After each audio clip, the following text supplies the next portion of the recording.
We're going to kick this one off. This is Imperial Glory. This is Up and Away Games. It's again Rick Kelly design. He's been a good guy, pushed games towards me to take a look at. This one was particularly interesting to me because it's at least somewhat based on empires of the Middle Ages in concept. But instead of taking the Middle Ages, it takes the conflict between these four major empires, Rome, Parthia, Han, and Kushan, leading up to the period of the Antonine Plague.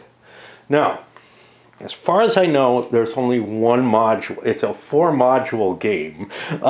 There's only one module that's completed right now, and that's the Kushan one. Something that, you know, I have never seen a game devoted to.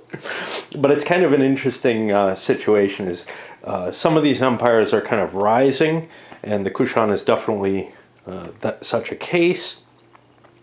And then we're going to follow not just their rise, but how they're affected by barbarians, by the plague, etc. That's going to happen. Now, eventually, the set of games, 4 different games, all match together in a shared map, and all 4 players are able to interact. It is not Empires of the Middle Ages, okay? It uses very, very different mechanisms, even though there's a certain level of inspiration that comes from that design. And you can see that inspiration in the map itself. Hey, look, these are the economic values here. You got your population value. You have something a little different here, and you also have terrain represented, something you don't have in empires. But you have all kinds of cards, and let's talk about what those are. I'm going to approach this a little differently than I do most games. First of all, although it's been play tested, I still feel like the rules are are presented in a fashion that's very, very difficult to me to deal with. Therefore, I'm going to be looking into that fairly heavily. It's harder to get a grasp on the mechanisms and how they interact. I played a little bit of this. I started it and I was saying, you know, I want to play through at least till one emperor dies. Well, my game ended with a civil war about 4 turns in. And turns are very short on this. So the turn in this game is about equivalent to a single card flip in Empires of the Middle Ages. There's a lot more going on in terms of mechanical actions to get that single card flip. So this is going to be a much, much slower progression, especially at first. Let's talk about what you have, though. First of all, you're going to construct a deck out of various ministers that you have. They're randomly designed at first, and they will be based on your starting emperor, who you flip over, and we'll take a look at them in a moment. And let's see. You will also have the provinces that you control in that deck, and trade cards, and eventually maybe some other stuff. For example, the plague cards. I'll show up in there. You're trying to do things in a similar fashion to Empires of the Middle Ages. In terms of, you have certain endeavors that you're allowed to do. There's a few more options here with arts and philosophy and everything for those who like that Virgin Queen type experience where you're, you know, building up your empire in, or whatever, in more than one realm. But I'm trying to use my Empires of the Middle Ages knowledge to kind of influence my play in it. So we'll see how that works. But largely, you know, hey, get your economy and your empire built up and in good shape. What else do you have? You have, well, you have sciences, which like the arts, these are things that can just give you victory points as far as I can tell. I don't think the sciences or arts give you anything, but I haven't looked at many cards. These Ares cards are going to be used as sort of battle cards. You're going to be playing out your combats on a battle board. So Rick Kelly has some interesting ideas in terms of coming up with innovative designs. And if you think about founding fathers, the election design, how that kind of how you kind of manipulate the election. In a sense, the battle board is the equivalent to that. This is not your standard, hey, I've got a left wing, a center wing, and a right wing, and I'm just doing buckets of dice, and, you know, hey, what's going on here? You've got a weird little game that you're playing as a sub-game to this when you fight out a battle. Now, in Empires of the Middle Ages, a combat was just, hey, flip a card, did you succeed? Nope, okay. This one, you're keeping track of actual troops, and those are going to be handled here on the board, and they're going to be fighting against enemy actual troops, but it's not being done in a way that you will see as like very simply translated into a battlefield. It's done in a interesting sort of abstraction that I get some of the ideas behind, but we'll hit upon that. But the basic idea of it is, as you start using your forces in sort of, not rock, paper, scissors, but in this mini game where things have definite advantages over other things, as you start wiping out the enemy forces, you hit these breakpoints, and those are checks where you're going to try to drive them from the board. There are other ways to win the battle, but that's your major facet. Let's see what else we want to look at. We have these. Lots of pretty cubes and pieces and everything, and none of them tell you what they are. Well, they are explained here on the front of the sheet. You have one empire you're dealing with here, which is the Kushan, so they're the only one whose pieces you have to have. I'm wondering how many more colors that will work with my eyes. I have enough trouble between the silver and the gold, but okay. Neutral territories that have a different from base. So the middle number here is basically the economic capability of any nation, of any territory, and you can kind of assume it's that for a neutral territory, but if it moves from that, you can use one of these black cubes to indicate that it's neutral. Eventually there'll be other empires in the game, and they'll each have their own pieces. And what the hell are you? Wow, that looks like a piece of a button. I wonder what broke. Okay, this one marks the capital of my empire. Some of these are things that I'll be able to build. This is my money. More things that I'd be able to build. My emperor is on the board. He's useful for doing stuff. And then some specific types of other things that can be built. And we'll talk about that. That's a level of detail that Empires of the Middle Ages doesn't cover. It just covers the economic state of any particular area. Here you're starting to add, you know, roads and monuments. Well, okay, but like other things that are going to affect your play in different ways. And that's going to be hard for me to assimilate.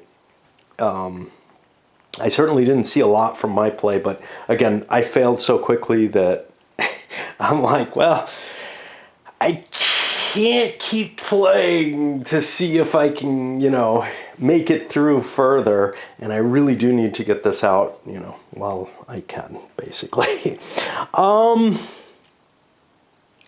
What else do we have? Okay, we have two cups. One is filled with popularity, and this is sort of, I guess, one of your goals, is to gain popularity over the course of each given reign. And we'll see how that works out. And then these are your randomizers. Empires of the Middle Ages used a combination of cards and dice to randomize things. Basically, most things you flipped a card over to see if you succeeded. That's what's being represented by these. 5 of them will be removed from the pool at the beginning and on each reshuffle. So there's a certain representation within them, and it may well be the representation. And I don't think it is. I don't think there's 36 of them in there. But it seems to skew more towards the middle.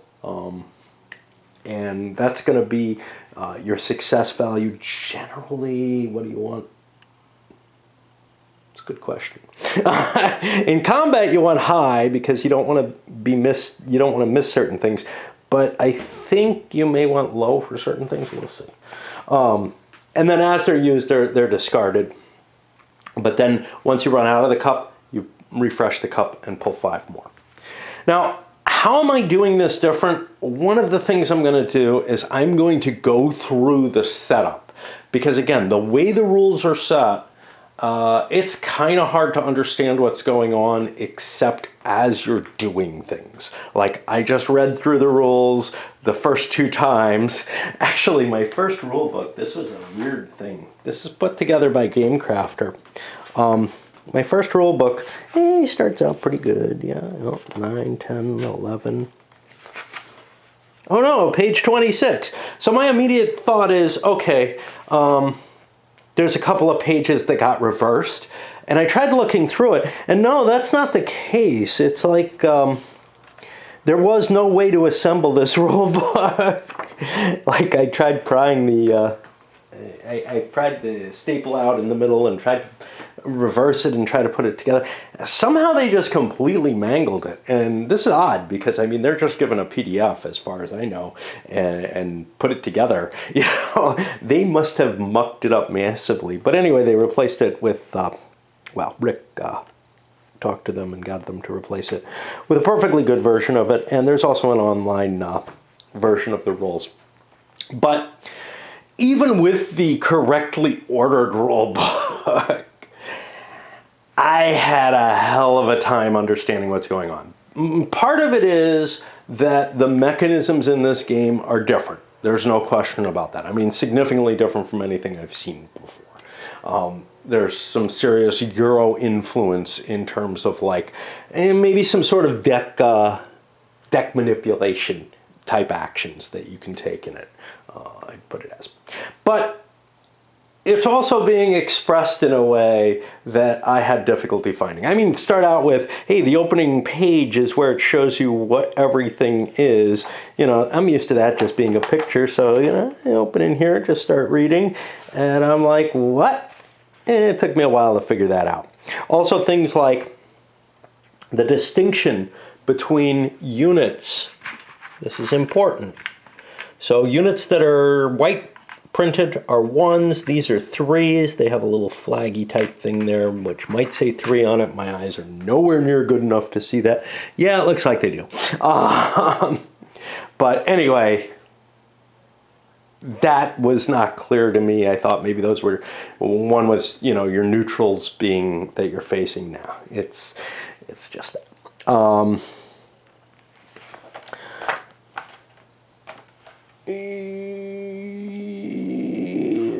The overview of play, well, it doesn't really tell you what you're doing all that well. But we'll go through that in a little bit. It does give you some of it, which is that in your position, basically, you're going to have a Ministerial card face up, although not on the first turn from what I can tell. That is, hey, you can just do this if you want.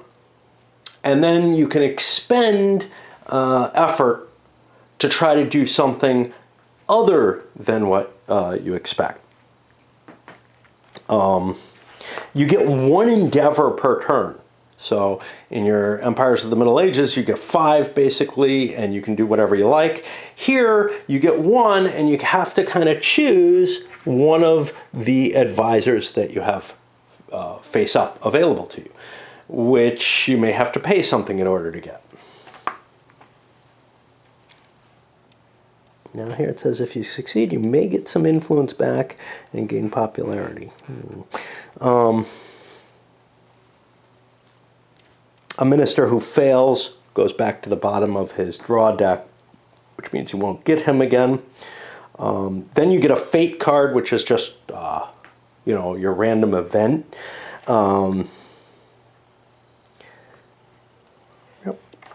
Okay, so the big thing that I want to take that's different is I'm going to start by dealing with the setup. So the first thing is, well, I decide which empire. Well, I only have one in this set. I'm forced to play the solitaire game of the Kushan Empire because that's all that's available right now. There is interaction for the other empires. First of all, they can just directly attack and affect each other on the board, as in the Empires of the Middle Ages type model. But they are also able to do things to each other's decks, like slip cards into them and sometimes take ministers from them and stuff like that. Okay, so I've shuffled my Empire card. I turn over my top one, and it gives me a number of pieces of information. Like in Empires of the Middle Ages, it has now in Empires in the Middle Ages, you only have three, basically military, administrative, and diplomacy. But here we have additional ones. They match the different types of advisors. The reason for that is, well, there's two things. One is it affects your capability in general in doing that kind of thing. That's very much the Empires of the Middle Ages style. The other is they affect which ministers and how heavily you rely on that.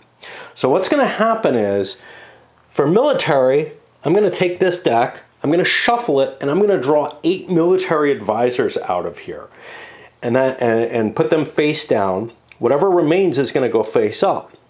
And I'm going to do likewise with each of the others.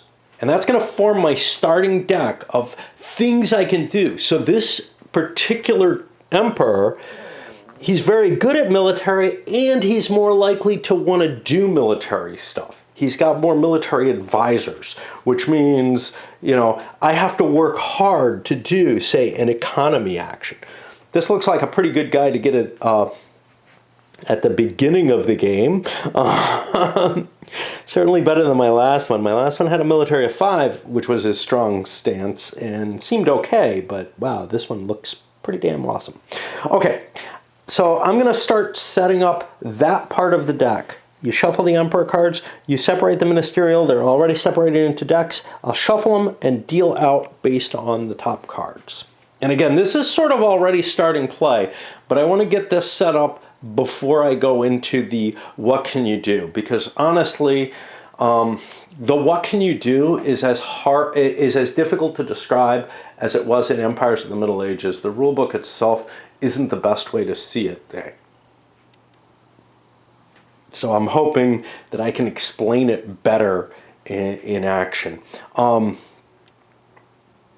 Yeah, I mean, usually I can explain empires. I can explain the easy part of Empires of the Middle Ages, like the basic flow of the game, everything that players need to do 98% of the time in about 20 minutes, at most. But then there's a lot of special case stuff. Here, I think I think the mechanisms that handle things are more complex, but the special cases are now baked into the cards more. I caught where I went wrong with the last time I played. Not everywhere I went wrong, I'm sure. But I had made a mention that you don't start with a card maybe on the first time. I missed a step here. Okay, so I shuffled the ministerial cards and built my starting deck of ministers based on these values. Now everything else is face up. Those face up ones, I can't go searching through those decks or anything. That face up card though is sometimes available for me to add to my deck at a cost or whatever. So that's something that I will be able to do at times. But now I look at the next one. Shuffle the dealt cards together to form your starting deck. Turn up the top card. Okay, so this is the one card that I would normally have available at the beginning of turn. Now, I'm going to shuffle more cards into this deck, and that's what kind of confused me, as I did things kind of half-baked. I take 5 influence cubes. Well, I have to look here, and I see that influence are green. You're allowed to have up to 10 of these. You're limited by countermixing. Huh, that's interesting. There are only 8 of them. Very interesting. Oh. Did I eat some? No. I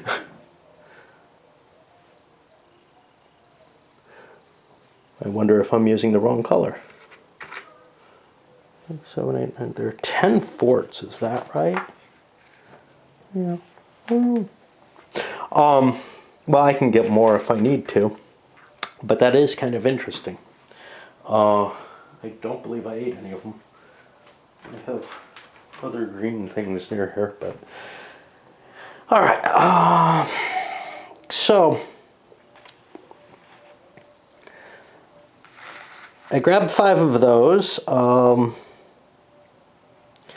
I shuffle my arts cards to form a deck that I keep nearby. This is specific to my type. The popularity counters are in here. The numericals I already dealt with, but I'm not sure. The pandemic card among the fate cards is taken out. Uh-oh. Got the Antonine Plague and the Plague Immunity.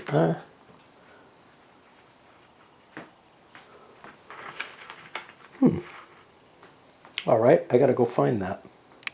What's going on here, because I played it before. I shuffled up all the fate cards. There is a pandemic card in here. It gets shuffled toward the bottom of the deck in the last 10 cards of the deck. So we'll do that right now. But what you do is you take 10 random cards in the solo game and put the pandemic card at the bottom, you know, within that 10 cards, shuffle that up and put that at the bottom of the overall deck.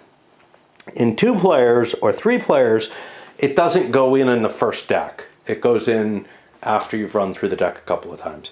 I assume you only use 1 fate deck out of the whole pile, no matter how many players you're playing with. That might be a little weird because, I don't know, you need a full module for each player. I don't know quite how that would work out. Maybe this isn't ready for sale yet. Maybe it's meant to come with all 4 modules together. Again, I'm not that sure where we are. The pandemic card stands out very easily. It's black bordered, everything else is not. So, yeah.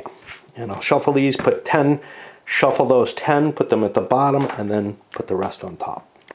The thing to realize with the Fate deck is you're drawing one of these every action you play, basically, every endeavor you do. They aren't all going to take effect on you, but there's a much higher incidence of random events in this game than there would be in Empires in the Middle Ages.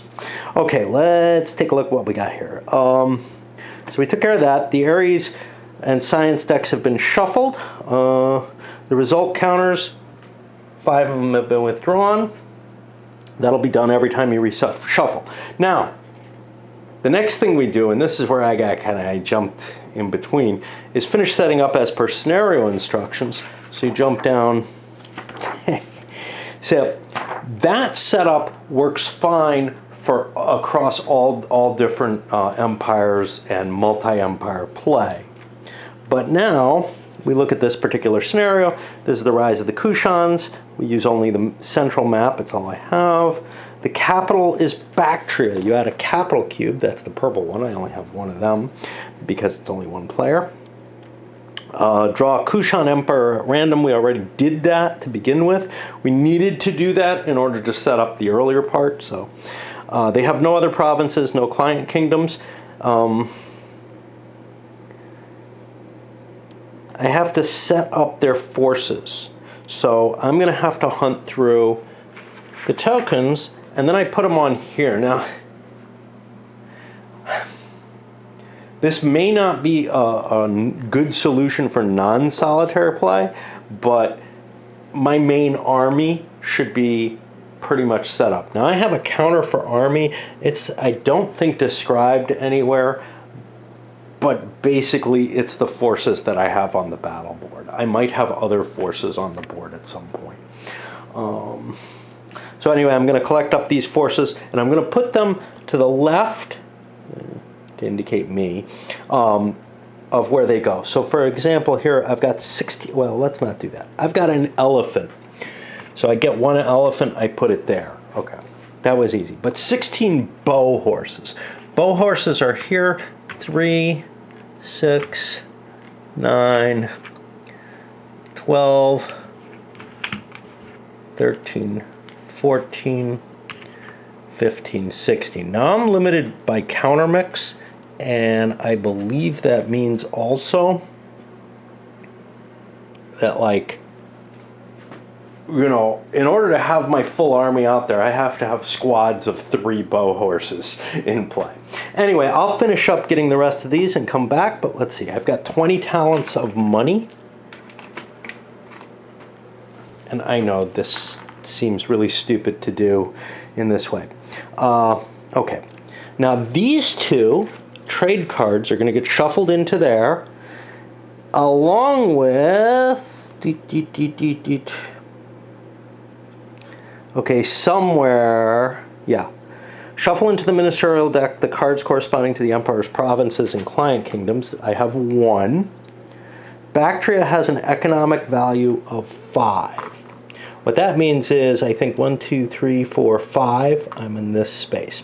Now, I could put it like here to indicate, but I'd get confused, I think, if I do that. So I'm going to actually cover the space that it's on. The economic value of all other areas is 4. 1, 2, 3, 4, the middle space. I don't need a marker for that, for all those that are neutral. For certain fate cards, the following provinces border another empire, and they list them here. We'll have to see what's up with that when it happens. Some belong to the Han Dynasty of China. Those have these white markers in them. Those are forts. We look over here. For combat purposes, I treat them as neutral. There's no Han Empire that's going to come in marching to deal with me. It's just they have their forts in them at the beginning of the game, I guess. I play through my entire Emperor deck once. After the last Emperor dies, I calculate my glory points. However many I get, and we'll talk about glory points in a moment, determines how well I did, right? This glossary could be useful. It doesn't have everything in it that I felt like I needed answers to, but it is one of the things that I have to do. Okay, so what I'm going to do now is I'm going to set up the rest of my troops, and I am going to shuffle those cards in, and I'll come back when I'm done with that. Now that we've gone through some of the basics and the setup, let's start in with the rolls themselves, as it stands otherwise. So the goal of the game is to collect those glory points, right? Each province not in rebellion is worth its economic value. Each province, each client kingdom is worth half of its economic value rounded down. So unlike empires of the Middle Ages, you are able to have client kingdoms which are semi-attached. This is a very common thing in this period. You get a random result for every 2 monuments or temples that you build. Now remember, these are monuments, these are temples. And you score that glory point. You get a half value if you have an odd number. Plus, you get a result for every 2 arts and science cards that contain a level indicator. And score that number of glory points. If there's an odd number of cards, draw an additional result and have its value. Add all these quantities together, subtract 1 for each level 1 card, add 1 for each level 3 card, and then add 3 for each level 4 card. You know, so creating the level 1s, I don't think there are any. I think the lowest result in here is 2, so you're not going to lose points even if you have 2 level 1 cards. It's just they're not worth much. You get some awards that aren't in the solo play, having the highest value in arts, having the highest science points, having the most temples plus monuments. Each of these is worth 5 additional glory. If your empire gained the most provinces compared to your starting provinces, which is a big bonus for the Kushan because they start with only 1 province. But that 1 province is a serious danger, which is what I found out. I got a civil war, which basically left me with 2 provinces in revolt, so I could not do any more endeavors. I think I was still in the game, but I didn't want to keep playing because there was basically nothing I could do. There might have been something which clears those rebellions, but there was nothing I could see. Which feels a little cheap, right? Like, a rebellion that hits all your provinces should mean like your emperor is deposed and you get a new one or something. I don't know. And then a level for the number of provinces divided by the number of provinces. Add up the level of each of the player's provinces. What is a level? I don't know what the hell they mean.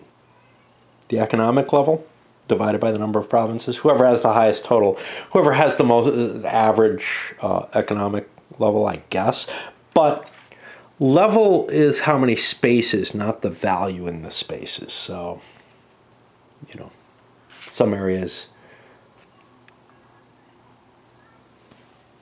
would get a lot of levels, I guess.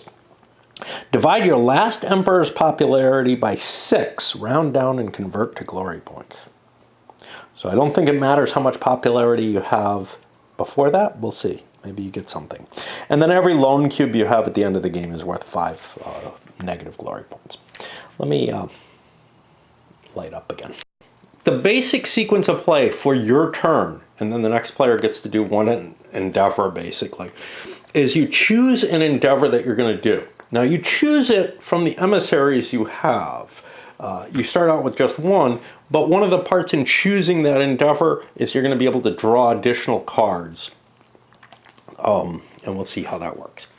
Then you collect taxes from provinces that show up from your deck. This is an interesting facet. Normally, you can tax once per, in Empires of the Middle Ages, you can tax once per player turn your entire empire. Here, you can only tax what shows up. Remember, we're breaking the turn in the Empires of the Middle Ages model down into something much, much smaller. Then you actually conduct the endeavor that you chose to do. Essentially, the choosing an endeavor, you don't actually choose your endeavor at that moment, but then if your endeavor involved combat, you actually handle the combat, and that'll be done using the battle board. If you win the battle, you resolve the conquest by taking the cards, whatever is involved in that.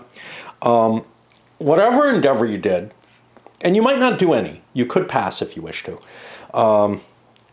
Certain effects come into play, whether you succeeded or failed at the endeavor. Generally popularity, resolution of your ministers, possibly your influence. Then you get your random events card, your fate card, and then you discard the cards you have in play, and you draw 1 new emissary. Now, remember, not the entire deck is emissary. I'm sorry, 1 new, no, not emissary, 1 new minister. Your deck is mainly ministers at the beginning for this one, but as you expand your empire, you'll get provinces, etc. So you keep drawing until you get a minister who's saying, do this. Whether or not you choose to follow that minister is your choice, and it's controlled in part by your influence cards. I think that's what they're called. Yeah, influence cards. Okay. And that's what you do each turn. Drawing cards, if you have less than 5 cards revealed and unallocated influence, you can reveal the next card in your deck. If you draw a minister, you put an influence marker on it. If you draw a trade card, but your name of the umpire is not in the list, the card goes on the discard pile of the first umpire on the list. It won't count against your 5 revealed cards. I don't think that's the case in this game. I think the only trade cards have me in it. Otherwise, they wouldn't make much sense. You can continue to draw so long as you have unallocated influence and have not revealed a 5th card this turn. Now, this is a little weird. This says if you have fewer than 5 revealed cards. Well, I have 1, and it could be more than 1 at the beginning of the turn. Here, it says the 5th card for the turn. I'm assuming that the already revealed card counts against that 5. But again, that's just a contradiction in the rules. Like I said, I'm going to be performing some level of playtest critique in here, because I think this is still under development, to tell you the truth. If you have no trade, province, plague, or immunity, in fact, I think it may be waiting until all 4 boards are available to sell the whole thing. If you have no trade, province, plague, or immunity cards in your hand, you skip ahead to the endeavor that you've chosen to do, which will be these listed here. Basically, they align with each of your ministers.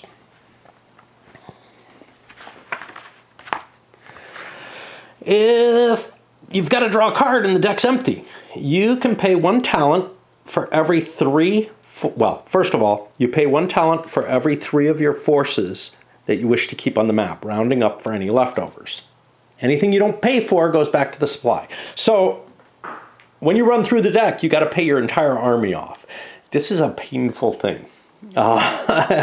Then you have to pay 2 talents per loan. If you can't pay off for all your loans, the game ends. Well, you probably should do that before you pay for your armies. But then you shuffle your discard deck into your main deck, and you have a new deck, and you start over again. But you're going to have to keep a pool of money if you want to keep your army on the board, because it's hard to get your army back. Okay, gaining influence once per turn. You can gain up to 10 influence by revealing a card. If it's a minister card, it goes to the bottom of its minister deck. You've just lost a minister, essentially, which might not be a bad thing. You might have lousy ministers. If it's a province card, you add it to your revealed cards, but you will not be able to tax or recruit from it. The province enters unrest, or if it's already in unrest, may enter rebellion. If it's a trade card, you don't collect its taxes for trade. Any other cards, pandemic, immunity, will be processed as normal. So basically, you're discarding cards from your deck in order to gain additional influence counters. Now, those influence counters are what allows you to choose what action you're going to take. So you probably want to take the actions you're offered if they make any sense at all. This is, again, a very different flavor from the Empires of the Middle Ages, where you just choose what you want to do that you're good at, you know. Here, you got somebody who's telling your emperor what to do, and you can play it out to change that. Why does this guy look... he's a stone figure. Okay. I was wondering, why does he look like he's dying of plague? Okay. Then, if any provinces or client kingdoms came up revealed, you get their taxes, and you can generate additional troops if they can trace a path of provinces back to the capital. For each province, you get its economic value, which is where the token is, in talents. For each client kingdom, you get half the economic value. I don't say whether you round down or what. If a province has canal, roads, or a forum or market, you get 2 talents for each of these in the province. I think that's only provinces, not client kingdoms. You can plunder a province instead of taxing it if you have a unit in it. In this case, you get talents equal to double its economic value before applying the bonuses for constructions, but then its economic level goes down by 1, and on a 10 or greater, the province goes into rebellion, or it automatically goes into unrest. Painful. Probably not something you want to do, but if you're getting low in the deck and you don't have much money, maybe you need to. Then, those provinces that you were able to tax, you now get forces on them. You're allowed to put a number of forces equal to its population number, which is the number up here. In general, that's going to be a 1, but you can see some of them have higher populations. Those are bigger territories, or more populated territories really, but harder to conquer. This is the same concept as in Empires of the Middle Ages, but here they allow you to recruit more troops. The troops that you're allowed to recruit from it are listed on here. Now they also are listed on the card that you just drew, so that's fairly helpful, and you have the forces listed there, so it's a little easier than having to look it up. You cannot recruit more of the type than are listed. So if it has like 1E, you can recruit at most 1 elephant up to the population, right? And you can mix and match up to your population of the forces that are present. Variable-sized forces, which are the ones that have a plus on them, are considered to be 3. You can't recruit if the province has unrest. You can't recruit if you don't have those forces in the supply to recruit. And you can only recruit from the tokens of the board you're on. Now, right now, all I have is central tokens in the central board, so that's not a big deal. If any of your revealed cards are trade cards that list the name of your empire, you look through your empire to see if any of your province contain the code for this card. That code over here. So this trades with Rome and with China and is exceptionally important. You get talents equal to the number for this code for one of these provinces, your choice, that's not in rebellion. Then you add the trade card to the discard pile of the next empire on the card's list. If your empire is last on the list, add it to the first empire's discards. In a solitaire scenario, though, you put it in your own discard pile. So trade becomes exceedingly powerful for solo play. Sind looks like an important place to get to, but Sogdia, Fergana, these are going to be able to trade with China and Parthia. This will be able to trade with Rome. You want to get these provinces into play as... Oh, this one's not bad either. You want to get these provinces into play as soon as possible so that you can take advantage of those trade cards that are in your deck. At the beginning of the game, we got trade cards with everyone, so no problem. We'll at least get some of that money on each pass-through. And again, I'm very worried about money, so that's the issue here, because the army doesn't look like it's... I spent some money, and that's a lot of army to pay for. Okay, then you're allowed to conduct an endeavor during your turn or pass. You must match one of your ministers in order to conduct the endeavor. If you pass, you won't gain or lose popularity, but you have to return any allocated influence to the general supply. And then you jump down to the fate card. And no, you can't click on this in the text version, but I think you can in the electronic. Some ministerial cards feature special abilities. Like they say, activate a card and keep another for next turn, or can activate 2 or more cards. If you use a card of this type, do not count it as the endeavor. If a card instructs you to draw a card, you can still do this if you have revealed 5 already. A ministerial card can contain a qualifier. For example, one architect specifies level 2 for monuments only. This means the card is level 0 for other types of construction. Okay. Now,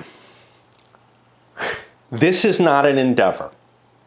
Move the Emperor is something you can do for every endeavor, from what I understand. Again, this is a little oddly placed. It's in bold, so it kind of looks like one of these endeavors, but it doesn't say it's an endeavor, so, although I think some of the others don't as well, so I don't know. Okay. You're allowed to move your Emperor up to 4 areas, or at most 3 if any of the connections are mountain. If a road connects the two areas, the mountains don't have any effect. Okay. I haven't built a road yet, so I don't know how that's going to work out. The emperor cannot enter an area outside his empire, including areas in rebellion, unless he's accompanied by at least one force, unless he loses his last province. When determining, and this is kind of the weird thing, including areas in rebellion, unless accompanied by a force. I was accompanied by a force, but everything was in rebellion, and I think you need a base to attack, and you're not allowed to use rebellious provinces as bases, so I was left with kind of a, gosh, I can't really resolve this, whether or not I can put down the Civil War. Okay, now here is something that also applies generally. Wherever your emperor is, if your endeavor is done from where he is, his stature impacts this. You might not want to bring your emperor if he's lousy at something. That's an interesting concept. But unlike in empires of the Middle Ages, you can kind of discount your emperor by moving him to where you don't want to do things. In the case of combat, the modifier column will be a modifier to the general's capability. Having a +2 to the general's level will be huge. Arts, philosophy, and subterfuge are always going to happen at the capital. Okay, so that's just some kind of random stuff. But now we get to the specifics of the endeavors. If you do a military endeavor, first you get to move your forces on the map. They can end in at most one unowned area. Now, unowned doesn't say whether or not it's in rebellion. And again, this is one of the things where the way rebellion works doesn't really make a whole hell of a lot of sense to me. And it's what ended my last game. So,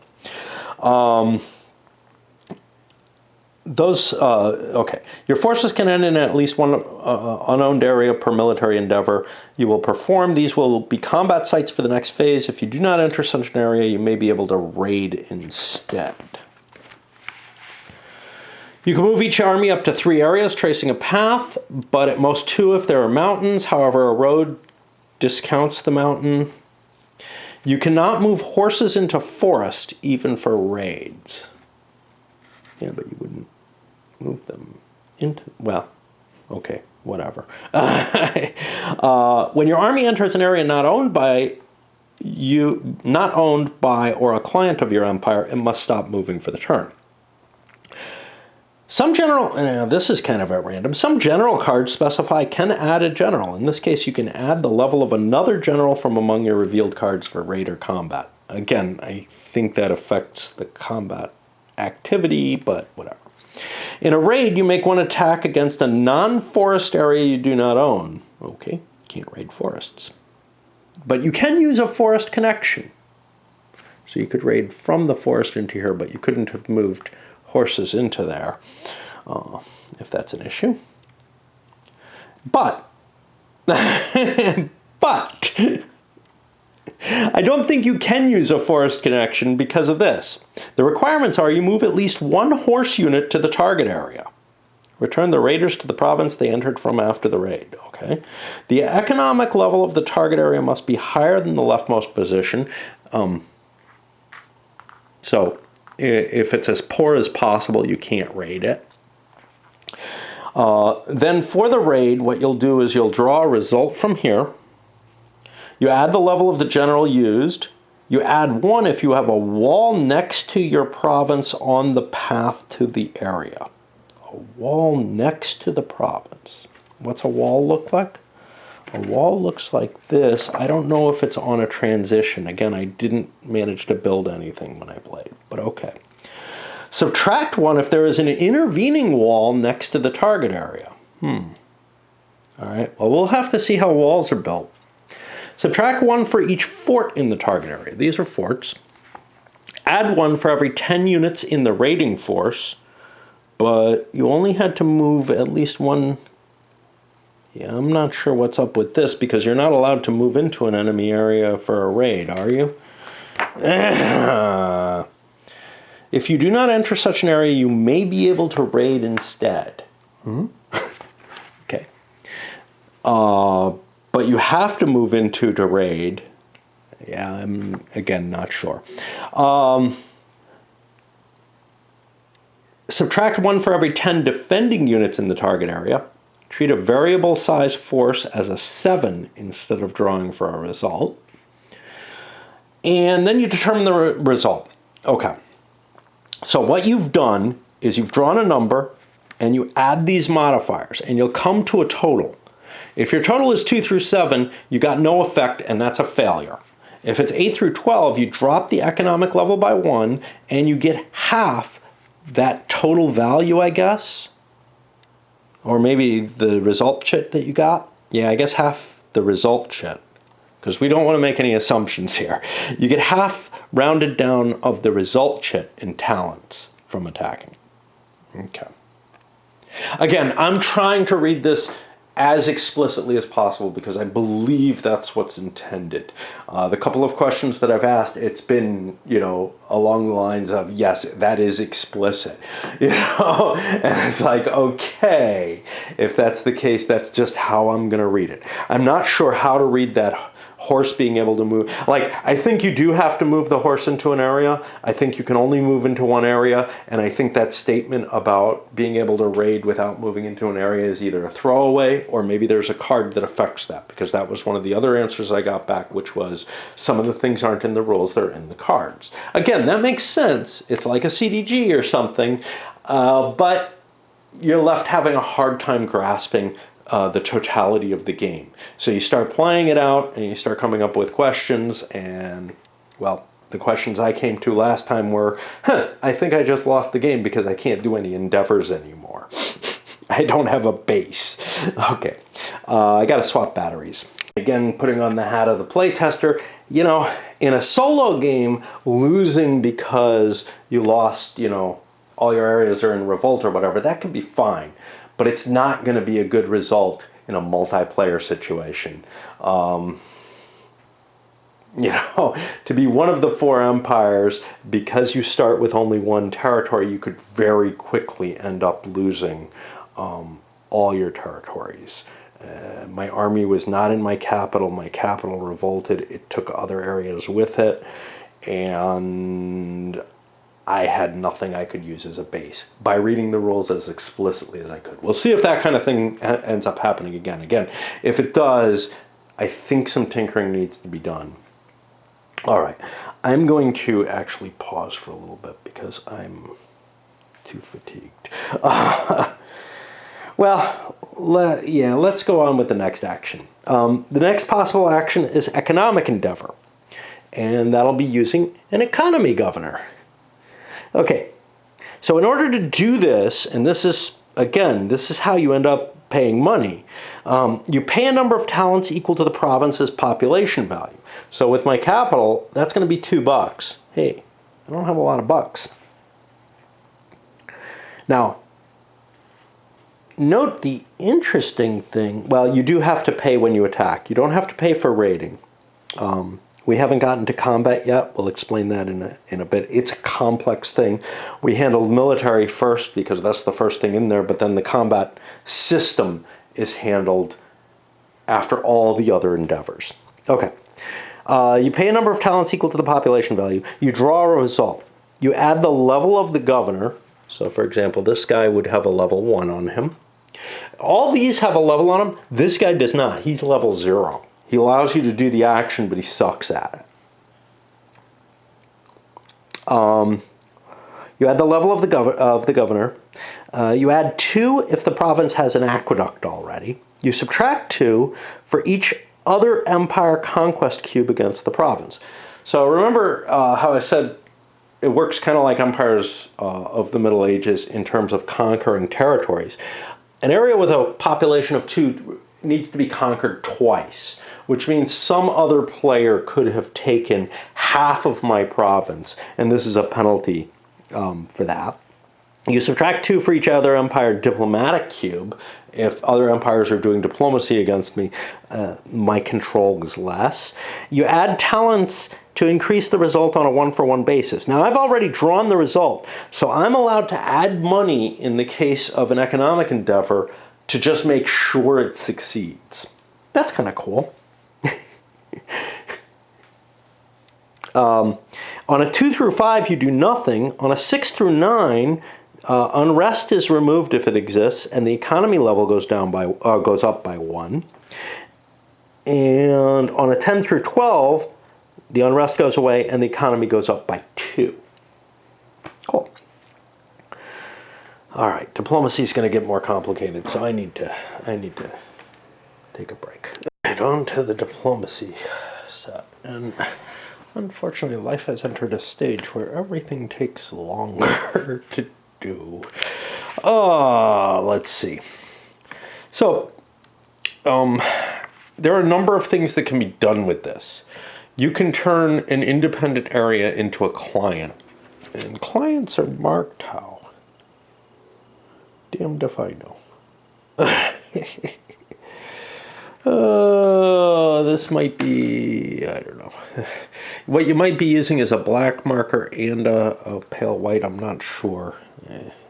I haven't succeeded with this, so I don't know how it's represented on the board. And again, we'll see. We'll see if it tells you a little bit later. If you have a client, you can turn it into part of your own empire. You can remove a foreign influence from a province. You can restore a rebellious province. That would be helpful, except that I didn't have any place to base it out of. You can destabilize another empire's province or client kingdom. The emperor has to be in his capital, in a target area, or adjacent to it to add his modifier for this endeavor. You name the target area. You can pick a non-barbarian area in your empire or adjacent to it. Now, barbarians, I think, are these circle areas. Something's moving around in my walls.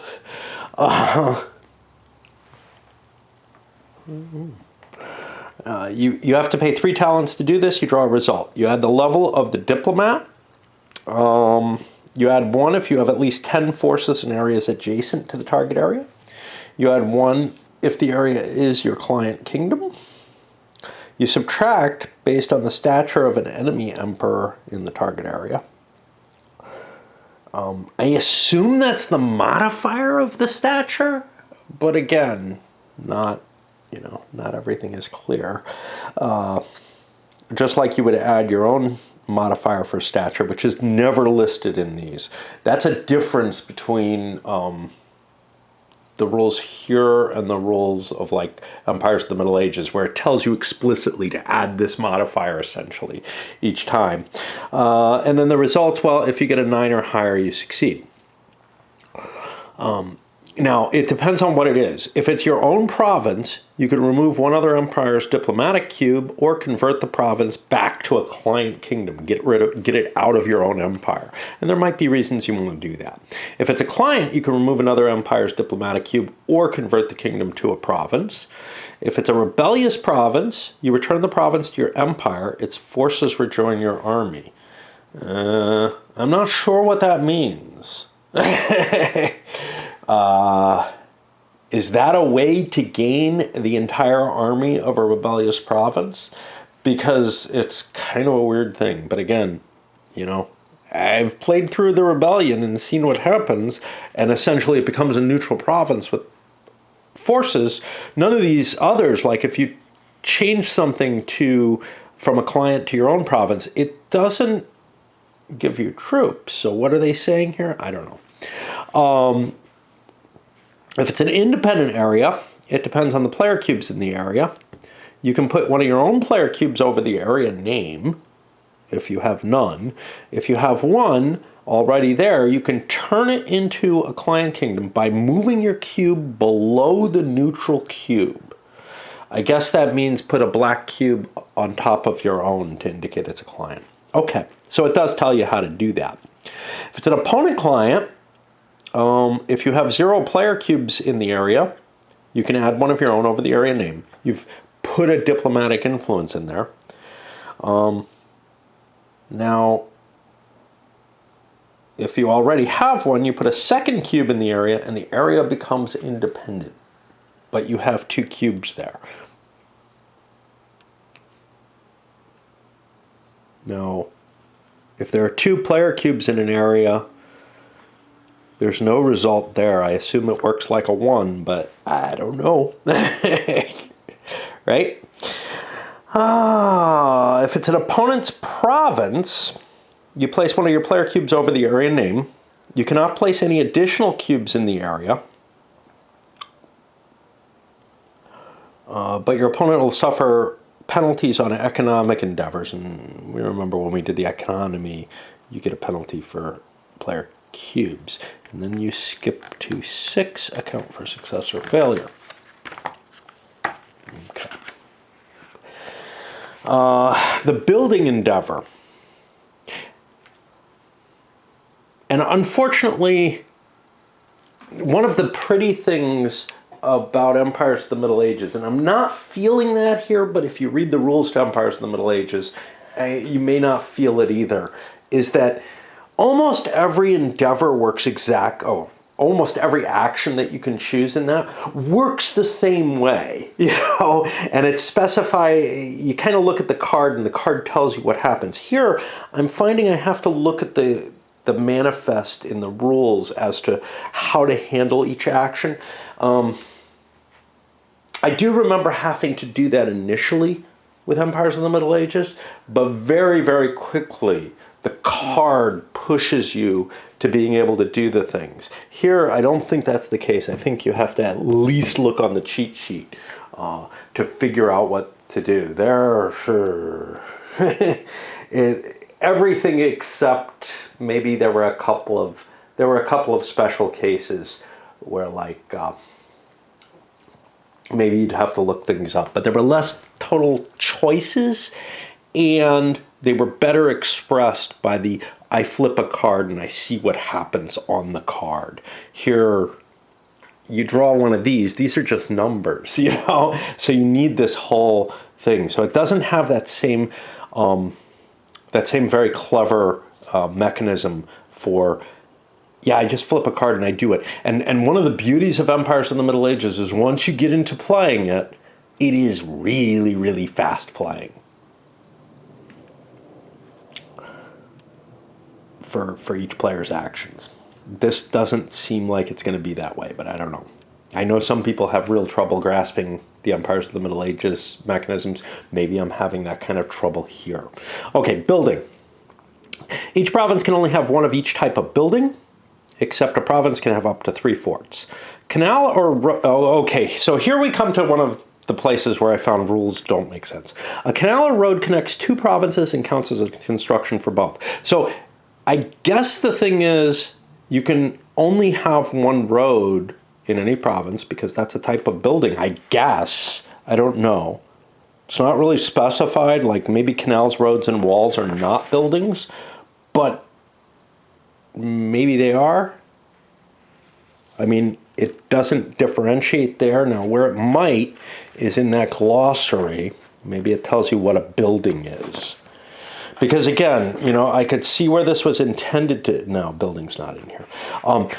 Where it was intended, to specify a difference between the square buildings that you can actually create and these other things may not be buildings even though you use the building activity to create them. I could see that argument, but here, let's see. A canal or road connects the 2 provinces and counts as a construction for both. So by my reading, since this is the building endeavor, if there's a road going from here to here, and that would be a black one. So I think that's this. So if there's a road between here and here, I can have no other roads from that province because it counts as a construction in each, and I'm only allowed 1 road in each province. So basically, you could, by my reading of the rules, and I don't think that's correct, I don't think that's the intention, I could only build a single road between 2 provinces, and then I could maybe connect 2 other provinces with a road. That doesn't match my concept of reality, but again, I think I'm going to try playing with the rules as written because, Okay. Next, you cannot attempt to build a second construction in a province until every province has at least one. A construction that spans 2 provinces counts as a construction in each. You cannot attempt to build a third construction in a province until every province has at least 2, and so on. You cannot build an item of this type if no more are left in the supply. Now, this is kind of weird. In the solo game, it makes perfect sense that I have a limited size of how many aqueducts, canals, roads, walls, whatever, that my empire can build. If I'm playing 4 players, I get the feeling that's a mixed pool. And again, I don't know if you should be limited. And that limitation, you don't have anything like that in Empires of the Middle Ages. If you run out of counters, you make more. But in this, and you don't have all these types of things. In this, does it make sense that if China builds a great wall, no one else can build walls? I don't know. Hard to tell. I do play with a weird little transition, a weird little rule in Empires of the Middle Ages that I've added as a house rule, which is that if money runs out, it is a fixed supply of money, because there's this horrible capability to hoard money in the game and be basically invulnerable to anything in that game.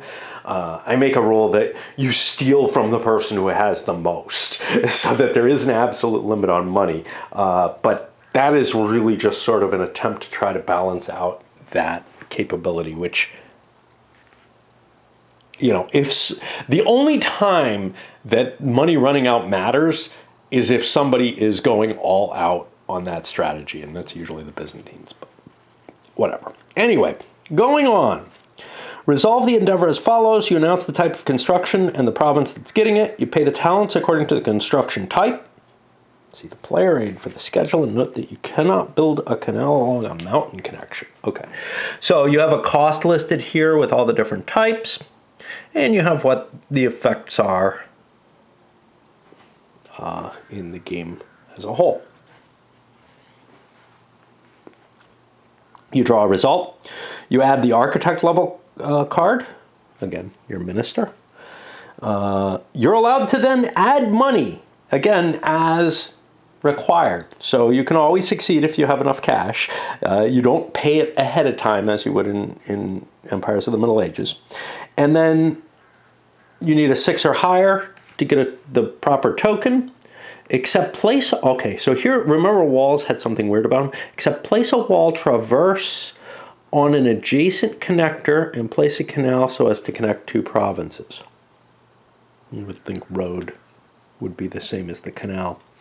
Okay, so what's weird about the wall traverse is I got the feeling that a wall was controlled by someone, so you could have 2 walls. Because a wall is not connecting 2 provinces and not a thingy for both, whatever that means. So this is a wall. So I get the feeling you'd place it kind of like this to indicate it's a wall on Arcosia, and there could also then be another wall here or something. Again, that's what I'm relating from what I saw earlier. Which was the effect of the walls on raids or something that I don't really remember. Okay. Arts Endeavor. To resolve this, you draw 3 cards from the arts deck and pick one.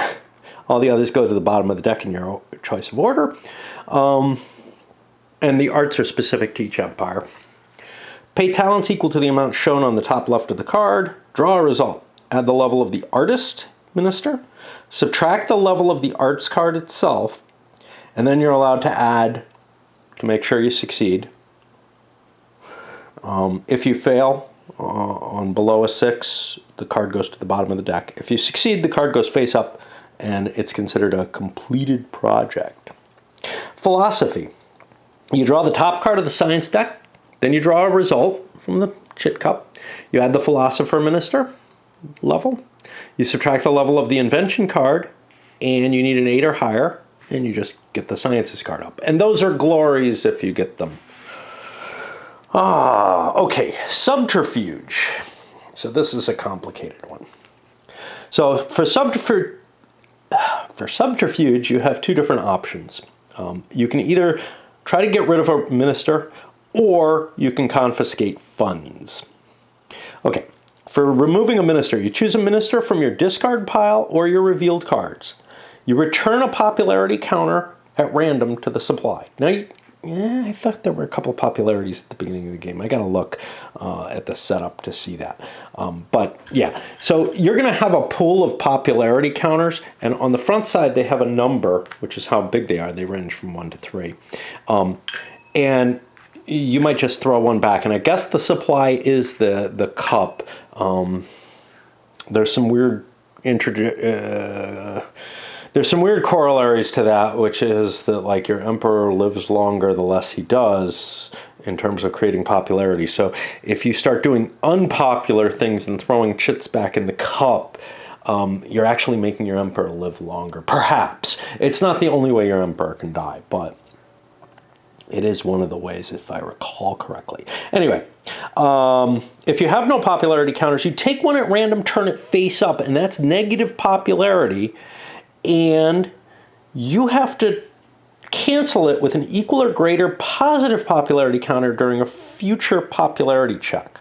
Now, you can't see your popularity counters until whatever a popularity check is, which I don't know and can't remember that ever happening. So let's look to see if that's in the glossary, because I don't remember anything about that. But here we go. Some fake cards have you check popularity. All the popularity counters you've collected add up their value. After you resolve any card effects, flip the positive ones back over and return a random one to your supply. If only negative popularity counters remain, return a random one to your supply, but keep them face up to indicate they're negative. Okay, well, that doesn't actually tell you what a popularity check is. I assume the cards will tell you. But again, you will be taking negative popularity and having it there. And you can't cancel it out with your positive popularity until all your popularity is revealed. So that makes some sense. It was something I had not run into, and I can see why, because it's hidden on a card. Okay. So then you draw a result. You add your agent level, again, off the Black Minister up there.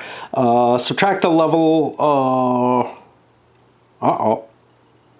subtract the level of the minister card that you're trying to remove, and you need a 6 or higher, and you put him at the bottom of the deck. He gets out of your deck and into the available ministers that you can pull. The other option is you can throw 3 of your popularity counters back to your supply. Guess you have to have them to do that because it doesn't give this option.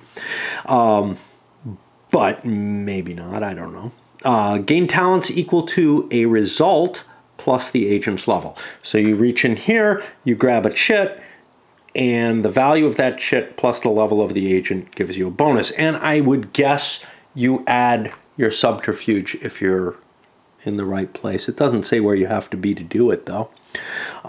If the result is less than a 7, though, the agent is pushed to the bottom of the agent's deck, and you probably fail in that case. Okay. We're going to pause again to go to the combat. Again, I struggled through these rules, and I'm still struggling, as is obvious. I did try playing it a little bit. There's only so much I can, devote to something that the gears aren't meshing with my head very well. Sometimes it's harder to have my mouth not running than running. Okay, combat. Now, I actually did combat a couple of times here, so I have some idea how it kind of works. You might end up fighting with another empire or an independent area. In the solo game, it's going to be just with not another empire, whatever that means. In the latter case, the non-player controls the combat for the independent area. In a solo game, there's special rules that determine the non-player's choices. When there's more players, another player controls the non-player entirely and doesn't have to follow those rules. That can be dangerous. because you could come to kind of collusion, and it might be safer to follow the non-player rules. But anyway. Which player this is dependent on the active player. If the first choice is not in the game, use the second or third. So, as the Kushans, Parthia, China, and then Rome would be the ones that affect me. Now, Parthia is going to be close to me, and so is China. Rome is going to be the further enemy. So, chances are that I'll be facing, that the choices are going to be made by somebody who doesn't have my best interests in mind. But, maybe Parthia and I come to an agreement to help each other out, Parthia, though, has to deal with Rome as their first choice, so it's not like it's going to be symmetrical there. So, yeah. Okay. First, you determine the forces. The attacker uses his own forces, unless the attacker's like a barbarian, in which case, no. They use the barbarian forces. But if the defender is a player, they use their forces.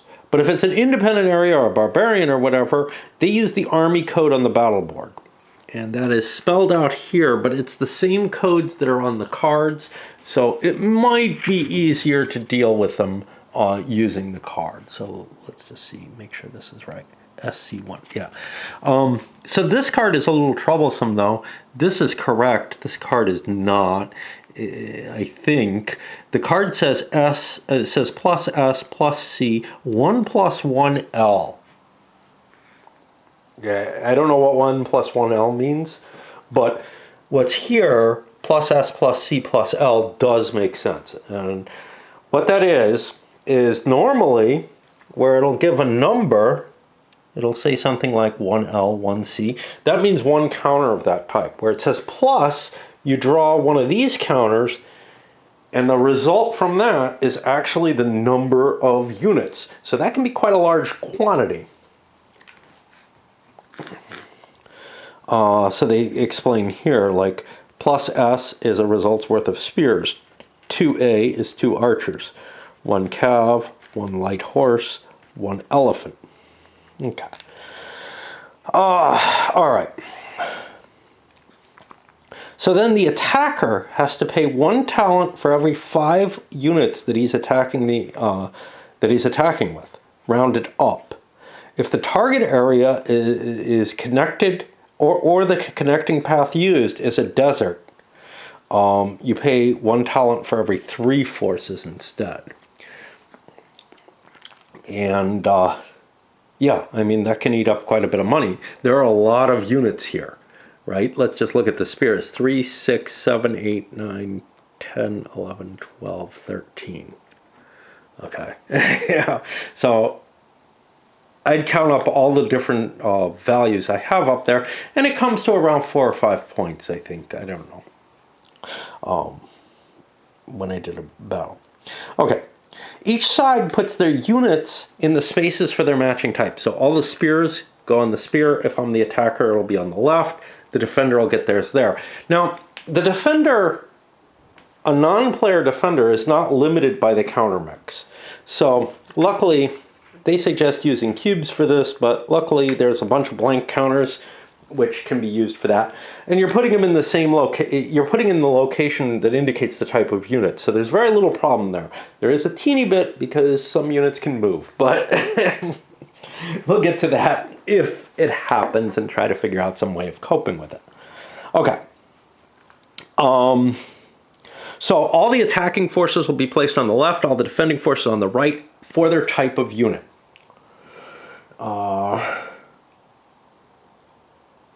And then you mark. Okay, so throughout the rules here, they use the term round and turn. And it seems to mean the same thing. So for example, here they say put on the turn space to indicate round 1. Okay, well that's the clearest of them all.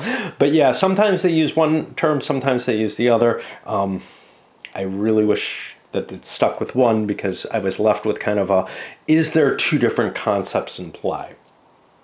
Okay, then players draw a number of Ares cards. These are going to be your kind of battle advantage cards, right? Equal to the level of their generals. First the attacker, then the defender. In the case of a play of multiple activated generals, add their levels together. Also, it's possible if your emperor is nearby, like with the troops, I think is the limitation, that they will affect it. But you might not want to bring your emperor if they suck. Now, there's a concept of a defending general, which may have been vaguely mentioned somewhere else already. Basically, you might have a general minister who's face down, who is your defending general that you can use to defend your territory once against any battle. If you don't have a defending general, you're assumed to have a level 1 general available. So no reason to make a level 1 general, or worse, if there is worse, as your defender. The non-player general will have a level equal to the population of his area. Okay. You can only play the Ares cards on your own turn, either to make an attack or immediately in response to an opponent play states that it cancels the opponent card. Now, I don't know what they mean by make an attack. You make attacks on here, and they don't seem to be related to those cards particularly. And those cards seem to be more like just events that you can have happen. And we'll see how that happens when we fight it out. But I don't know what they mean by to make an attack. Maybe there are some that do. Like attack by night sounds like it might make an attack. Some cards give extra attacks. You must distribute them as widely as possible among your units, but can assign more than one to a unit if unable to distribute further. Well, okay, if you have very few units, sure. I don't know how many extra attacks a unit might place. Siege Tower, if you play the Build Towers card, you can place slow units in the Siege Tower space. Okay. Oh, we skipped over. When an area contains a fort before combat, the defender can put their forces on the fort space. Now, this is a problem if you don't have the right units, right? Because the counter mix is limited or whatever. You may have to start, getting creative in this. A defending non-player always places all their eligible units in the forced space when they have one. If the defender does this, the attacker can move any artillery or archers to the archer's artillery space instead. Normally they're fast units up there. Okay, let's jump back down. Non-player Ares cards.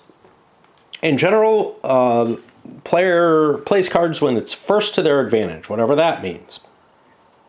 I think it'll be obvious usually. You always play a card that cancels an opponent play immediately. You always play Organized Supply or Scorched Earth. You play the Weaken the Center on round 4. Okay, I think that's something that affects the slow units, so maybe that makes sense. Mountain Pass, if you have at least as many slow, that might be the one I'm thinking of, has at least as many slow units as the attacker. Feign Retreat when it would cause the opponent to cover a break space. There are others, some of which maybe it's not clear that they're an advantage. I don't know. Okay. Now, all that's great.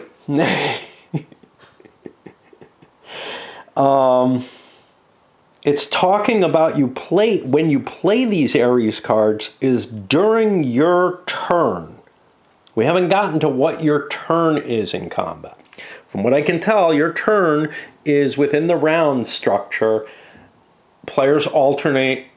Each takes one turn, and then the round moves forward. So what happens? Well, first thing, before you start those rounds, you determine the initiative. Whoever has the highest level general will act first.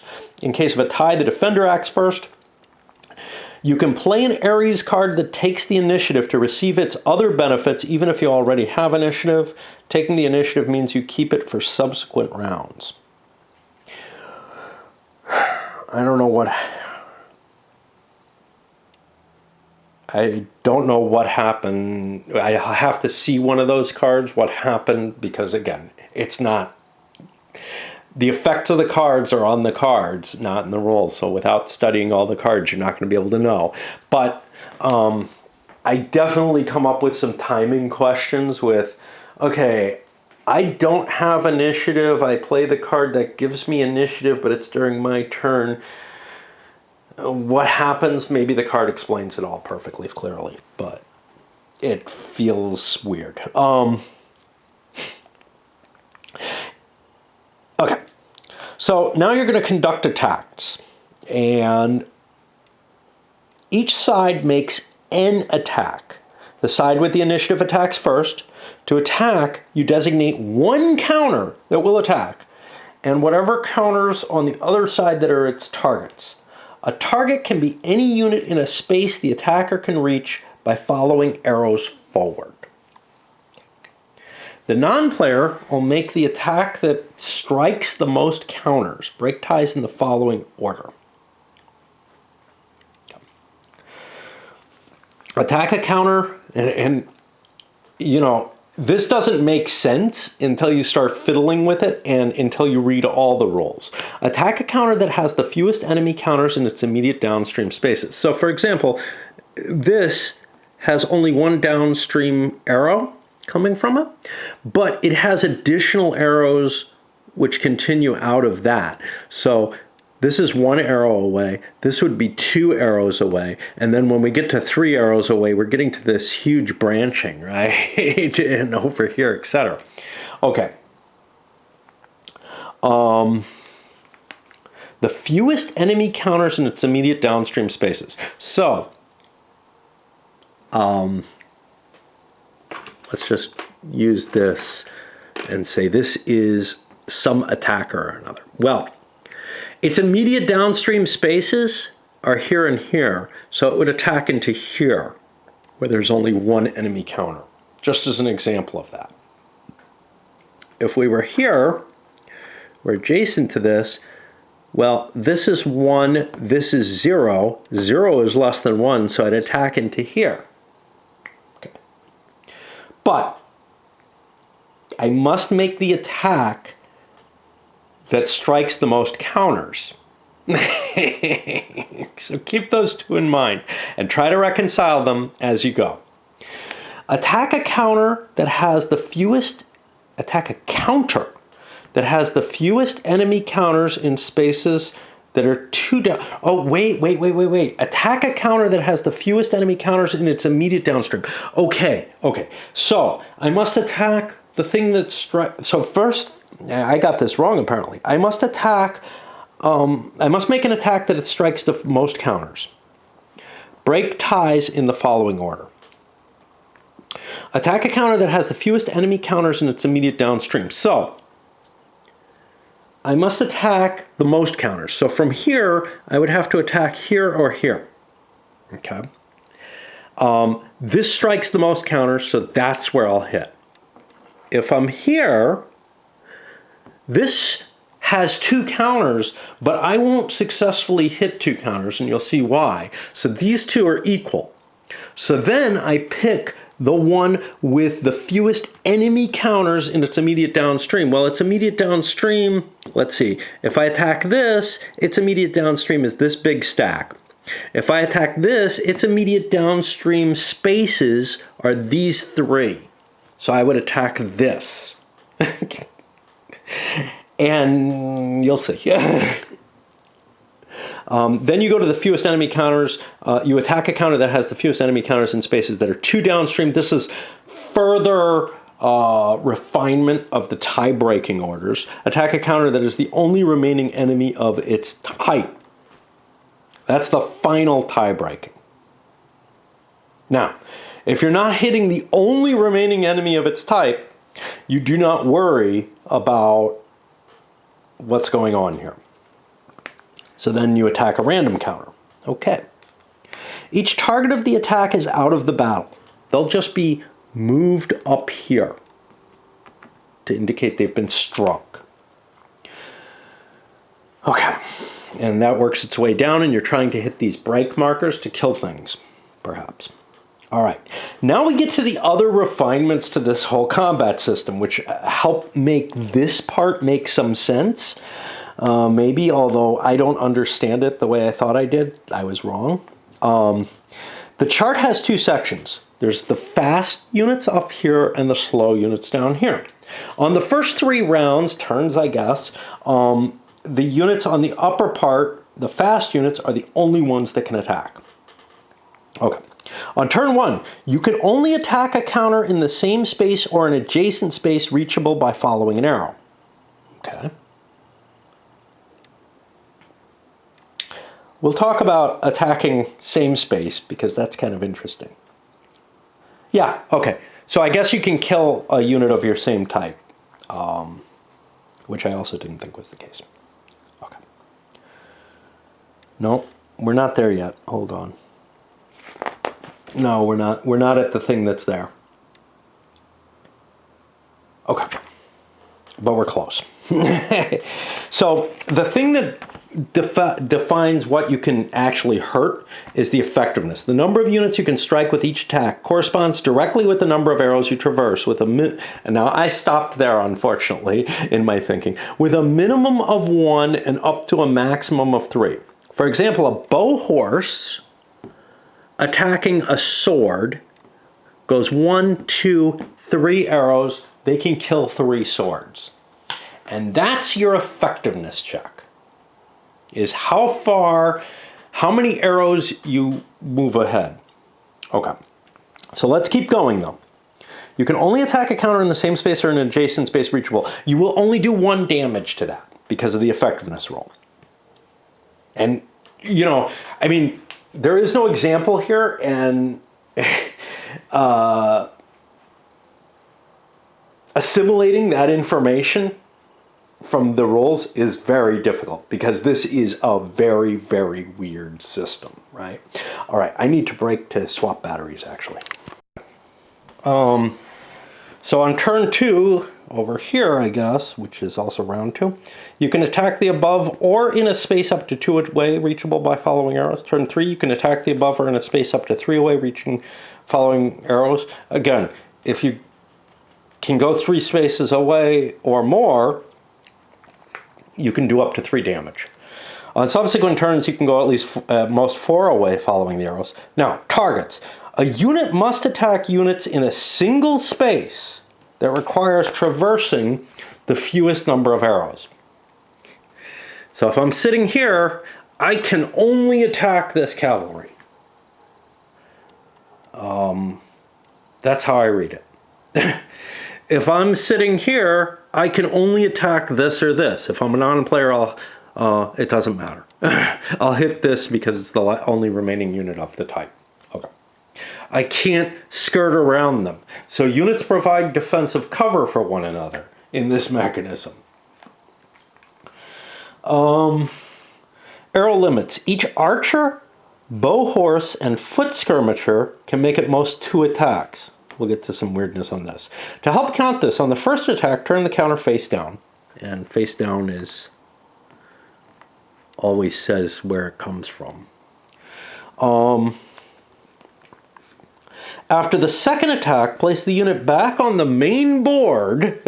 It does not count for losses, but retreats if the rest of the army retreats or is destroyed. A player can choose to strike with a face-up or face-down counter. A non-player will always choose face-up ones. Always strike a face-down counter before a face-up one. I guess I'm not allowed to kill face-up counters if there are face-down ones there. Bow horse movement. During your turn, now this is where something gets kind of weird in a couple of ways. During your turn, you can move any of your bow horse units into the light horse box. Over here, the bow horse is over here. So this gives you what? Nothing. I don't know what it does for you. You might want to do this. Well, oh, I know what it does for you. Even if face down or out of arrows. So even if it's, and here's the out of arrows part, even if it's been removed to the main board, it can go into the light horse box.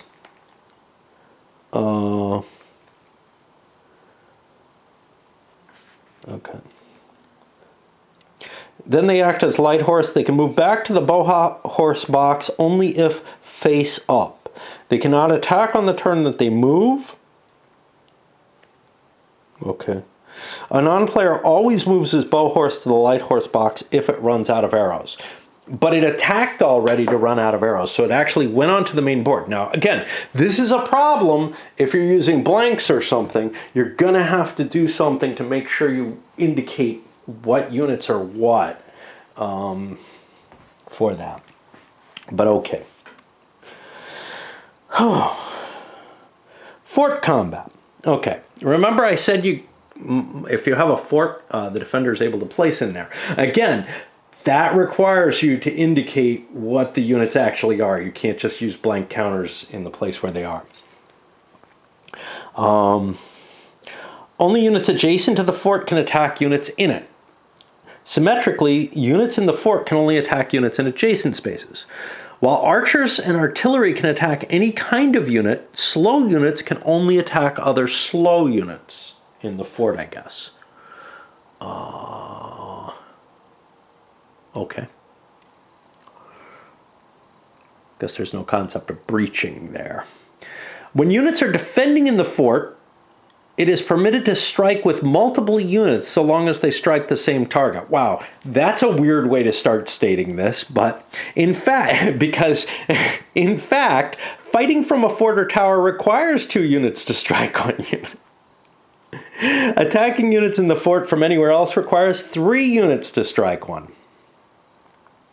Okay, so if you're inside the fort or the tower, you need to use 2 units to cause an attack. Remember, your whole turn in an attack is generally pointing to 1 unit and saying it hits that. Now you're pointing to 2 or 3 units and saying it hits that. So it's not really that big a difference. It's just you need more units to do the point of damage that you'll be doing. And it's only going to be 1 point because you're traversing just 1 arrow. Right. And on a turn, the defender can choose to sortie by moving a unit from the force to a space corresponding to its name and making a strike. Once a defender has a unit outside the fort each turn, they can either return a force to the fort or move another unit outside the fort. On their turn, the attacker can move any units in the tower to their regular spaces. You can only use the siege tower and archer artillery spaces when defenders are in the fort space, and they can only strike units in the fort. Now, the siege tower, I think, requires a card. Otherwise, you're just not going to have it. Okay. Right. Check for breaks. If both sides are without forces on the battle, and this isn't breaking, but if both sides are without forces on the battle board spaces, the attacker loses. If only one side is without counters, that side loses. In either case, you move to the determine losses step, and you can click on that and get here, even in the hard copy. Unable to attack. If after round 6, and I think this goes on forever, I don't think that 7 is a limitation, both sides have forces, but neither can strike the other, the attacker loses. And that could happen if forces are too far apart somehow or something. I don't know. Break. If your side struck units, covered a new break space this turn, you draw a result. Now, it's possible both people hit it at the same time. And in that case, you do it in order. Whoever has the most losses draws first, or whoever has the fewest slow units remaining makes first choice. If both are still tied, both still draw, and only the higher result applies. If the result is equal to or lower than the number of your total losses, your forces break and you lose. And you go to determine results. If the result cards tie, cards being chits, neither side breaks and continue to the next step. The next step is check for retreats. Either side has the option to retreat. First, the attacker. If he doesn't retreat, the defender can. The retreating player takes 3 forces from the active part of the battle board and puts them back in the supply, kills them. If they have fewer than 3, they take the additional ones from the bottom of their lost track. It is legal to retreat if you do not have 3 forces overall, in which case everything you have just is destroyed, which probably isn't worth doing. Place the retreated army units that survive in an adjacent area in their empire. If there's no such area, they cannot retreat. A non-player will never retreat. If you're in a fort, you cannot retreat, but you can choose to surrender. If the defending force breaks, this is also considered a surrender. In a surrender, the attacker decides which defending pieces return to the supply and which retreat to an adjacent owned province or client kingdom, i.e. the losses are determined by the victor, but there's still a retreat. It's not like the entire force surrenders. Okay, if after the 6th round, neither side accomplishes a strike in a round, the combat is over. The attacker can retreat to the area from which they came from, or if they have more forces than the defender, they stay without the battle being resolved. Now, notice this is different than cannot retreat, or cannot possibly cause losses. If neither side can cause losses, the attacker loses. Here, the attacker retreats if both sides fail to cause losses. After a retreat, the battle is over. And then you go back to the trade attacks. Okay. Affected units. When losing units, you always take your losses from the bottom of the column of removed units, unless it said otherwise, like it did with surrender or whatever. Working your way up, it's possible and okay if a side does not have enough units in a column to satisfy the requirements. In effect, the non-player doesn't actually lose anything because they regenerate their forces every time they're attacked anew.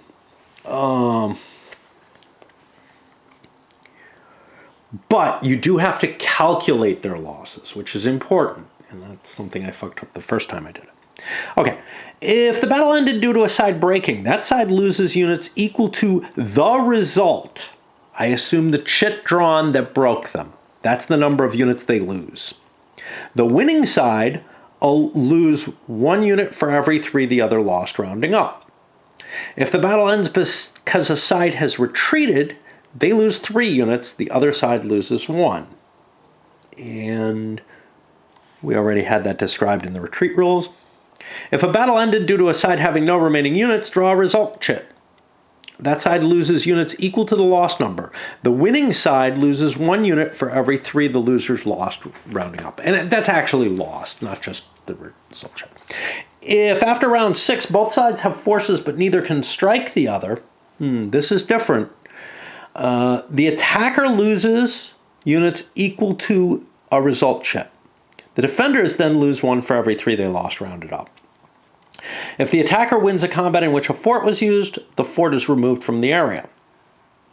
Then you discard all your Ares cards, and they can go kind of face up under the deck, because there's not a lot of room for discards on the board. Attacking forces that conquered an area, including any emperor, remain in that area. Those that fail to conquer return to the areas from which they attacked. Defending forces which won remain where they are. Defeated defenders that belong to a player retreat to an adjacent province of their empire or an adjacent province of a third player who is willing to accept them. If no such province is available, or for the non-player, the defenders just go back to the supply. If the emperor is present in such a situation, he goes back to the capital. All right. We're going to pause again, but we're getting there. We have gotten through most of the major mechanisms in the game. Yes, there's still a lot of rules left. But, yeah. Once you win a battle against an area, its economic level goes down by 1. Now, if you have conquered it as many times as its population level, you get your own cube to replace the economic value neutral cube, the black one that might be there. The province goes into unrest by adding an unrest cube, which we look here, and we see those are the red ones.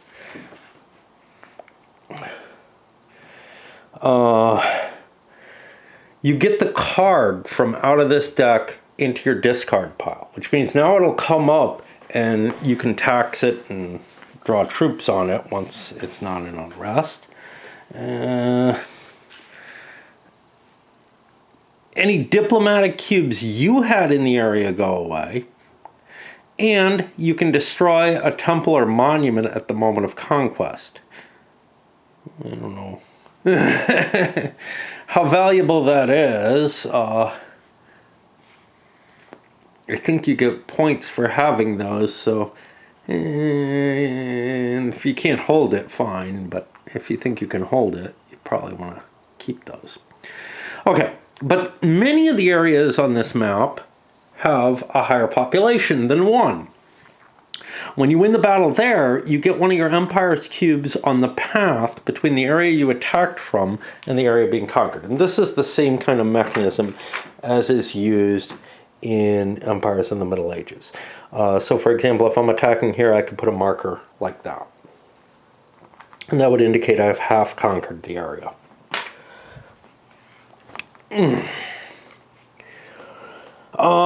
If your force is attacked over more than one path, choose one of them. For purposes of future movement, place your forces in the Emperor if he participated in the area from which he each attacked.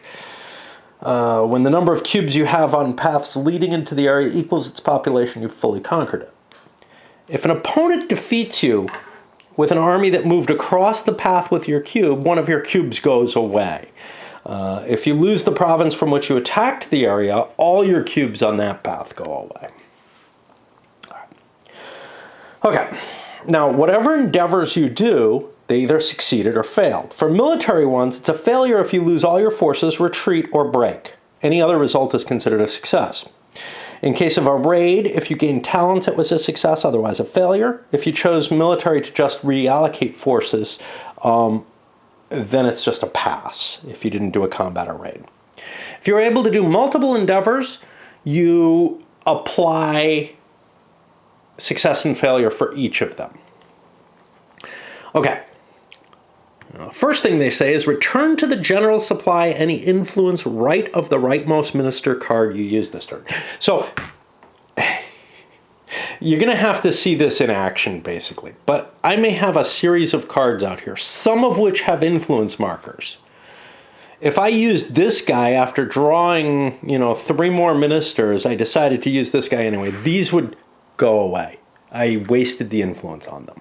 Okay. That's the first thing. Now, after that, we determine, did I succeed, pass, or fail? If I succeeded, I return to the supply all the influence allocated to the left of and including the ministerial cards I actually used for the endeavor. Okay, so now all my influence cards that I've allocated are gone. It's kind of the effect each time. We'll see. You can optionally add the top card from any of your ministerial decks to your discard pile.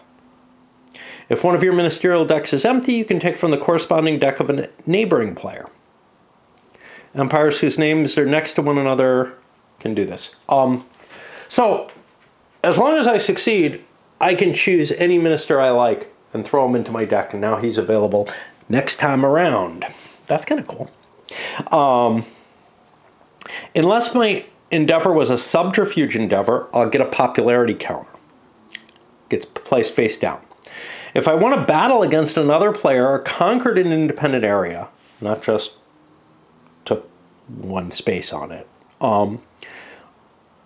I get an additional popularity counter. If I need to take one, but none are available, my emperor just died of old age. And again, this is the, hey, your emperor can do so many things successfully, and then he dies. Which is kind of weird, because you could, fail at a lot of stuff. I don't know. Okay, if I passed, I return to the general supply all the influence I allocated this turn. That sounds exactly the same as success. Okay. If I failed, I returned the influence I allocated for this endeavor, as well as any influence to the left of it to the general supply. Well, I've already returned any to the right of it. It seems to me, no matter what happens, all the influence that I played this turn goes away. Am I missing something? Why are we spelling this out in each thing? I don't know, but I'm assuming I'm not getting something here, but that's what I read. Okay. Place the ministry you used for this endeavor at the bottom of their deck. Return a random popularity counter. I'm sorry. Return a random popularity counters face down to your supply. Again, goes back in your cup. You fail, you get to live longer. At least along that one axis. If you have no popularity counters, take one at random from your supply and turn it face up. This will count as negative. That can only be removed by canceling out with equal or greater positive popularity on your next popularity check. If you lose to another player, they get 2 popularity counters from their supply. So you can really start killing someone else off by losing to them. I don't know. Whatever. Okay, rebellion check. If you're doing a military, economic, diplomatic, or building endeavor, and you fail, and the province was already in unrest, which might be multiple provinces if you're coming from more than one place, you perform separate rebellion checks on each such province. And for that, you subtract their economic level, which is from 1 to 7, because there's 7 spaces, so not 0. You subtract that from 10. You add 1 for each fort you have. You draw a result counter, and it says add it. If the result is less than or equal to the calculated value, well, okay, so you don't add a result, you draw a result. And if it's less than or equal to the calculated value, you go into rebellion. So wait, you subtract the economic level from 10, so high economy is good. Fort is bad for you for some reason. Fort makes it more likely to rebel. Don't ask me. Seems like the opposite of what you'd intend, right? Because the result is less than or equal to the calculated value. The other option is they mean add a result, in which case the result will always be less than or equal to the calculated value, right? That doesn't seem right either. So something's wrong here. But I will probably subtract the fort value because I think that's what's intended. But again, I don't know, because maybe I just want to play it as written. Okay. Apply the card effects. You're done with your turn at this point, except you draw a fate card. And you take the effect of the fate card. I am not going to go into the specifics of barbarians. Well, they're pretty big. Okay. Right. So there's barbarians, pandemic. On the back page, rebellion, heresy, and civil war.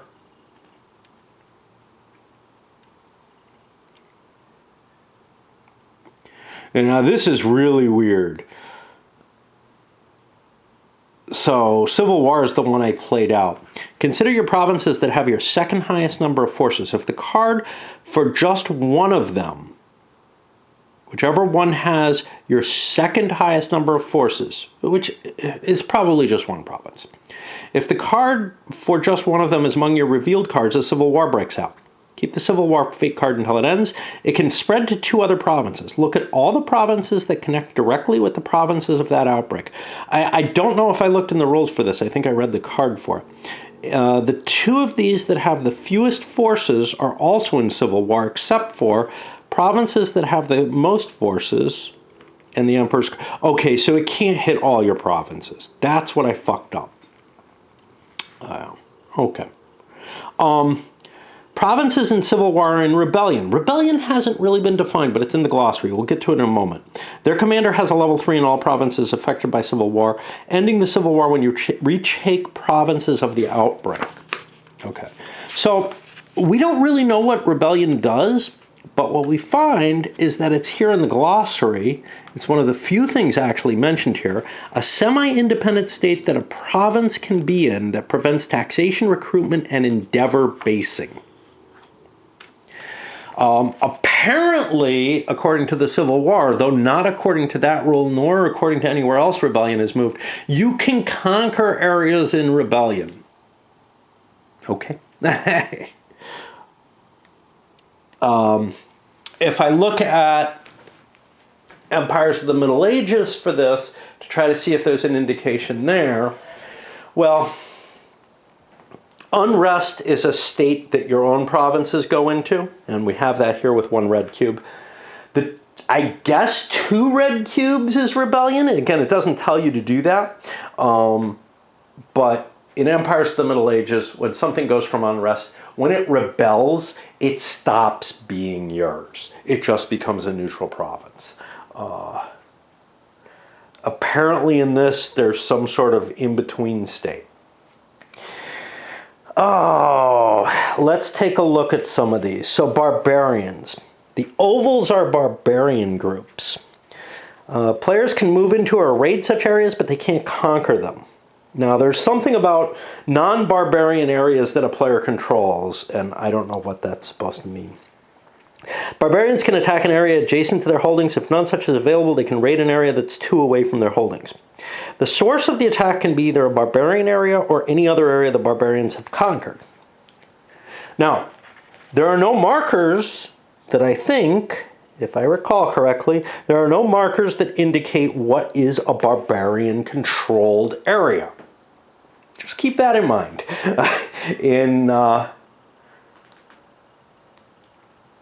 If I recall correctly, there's a means in Empires of the Middle Ages of showing areas like the Vikings have conquered, but maybe I'm wrong. But they get to make multiple attacks, so they can like temporarily control stuff. But here, that wouldn't seem to be the case.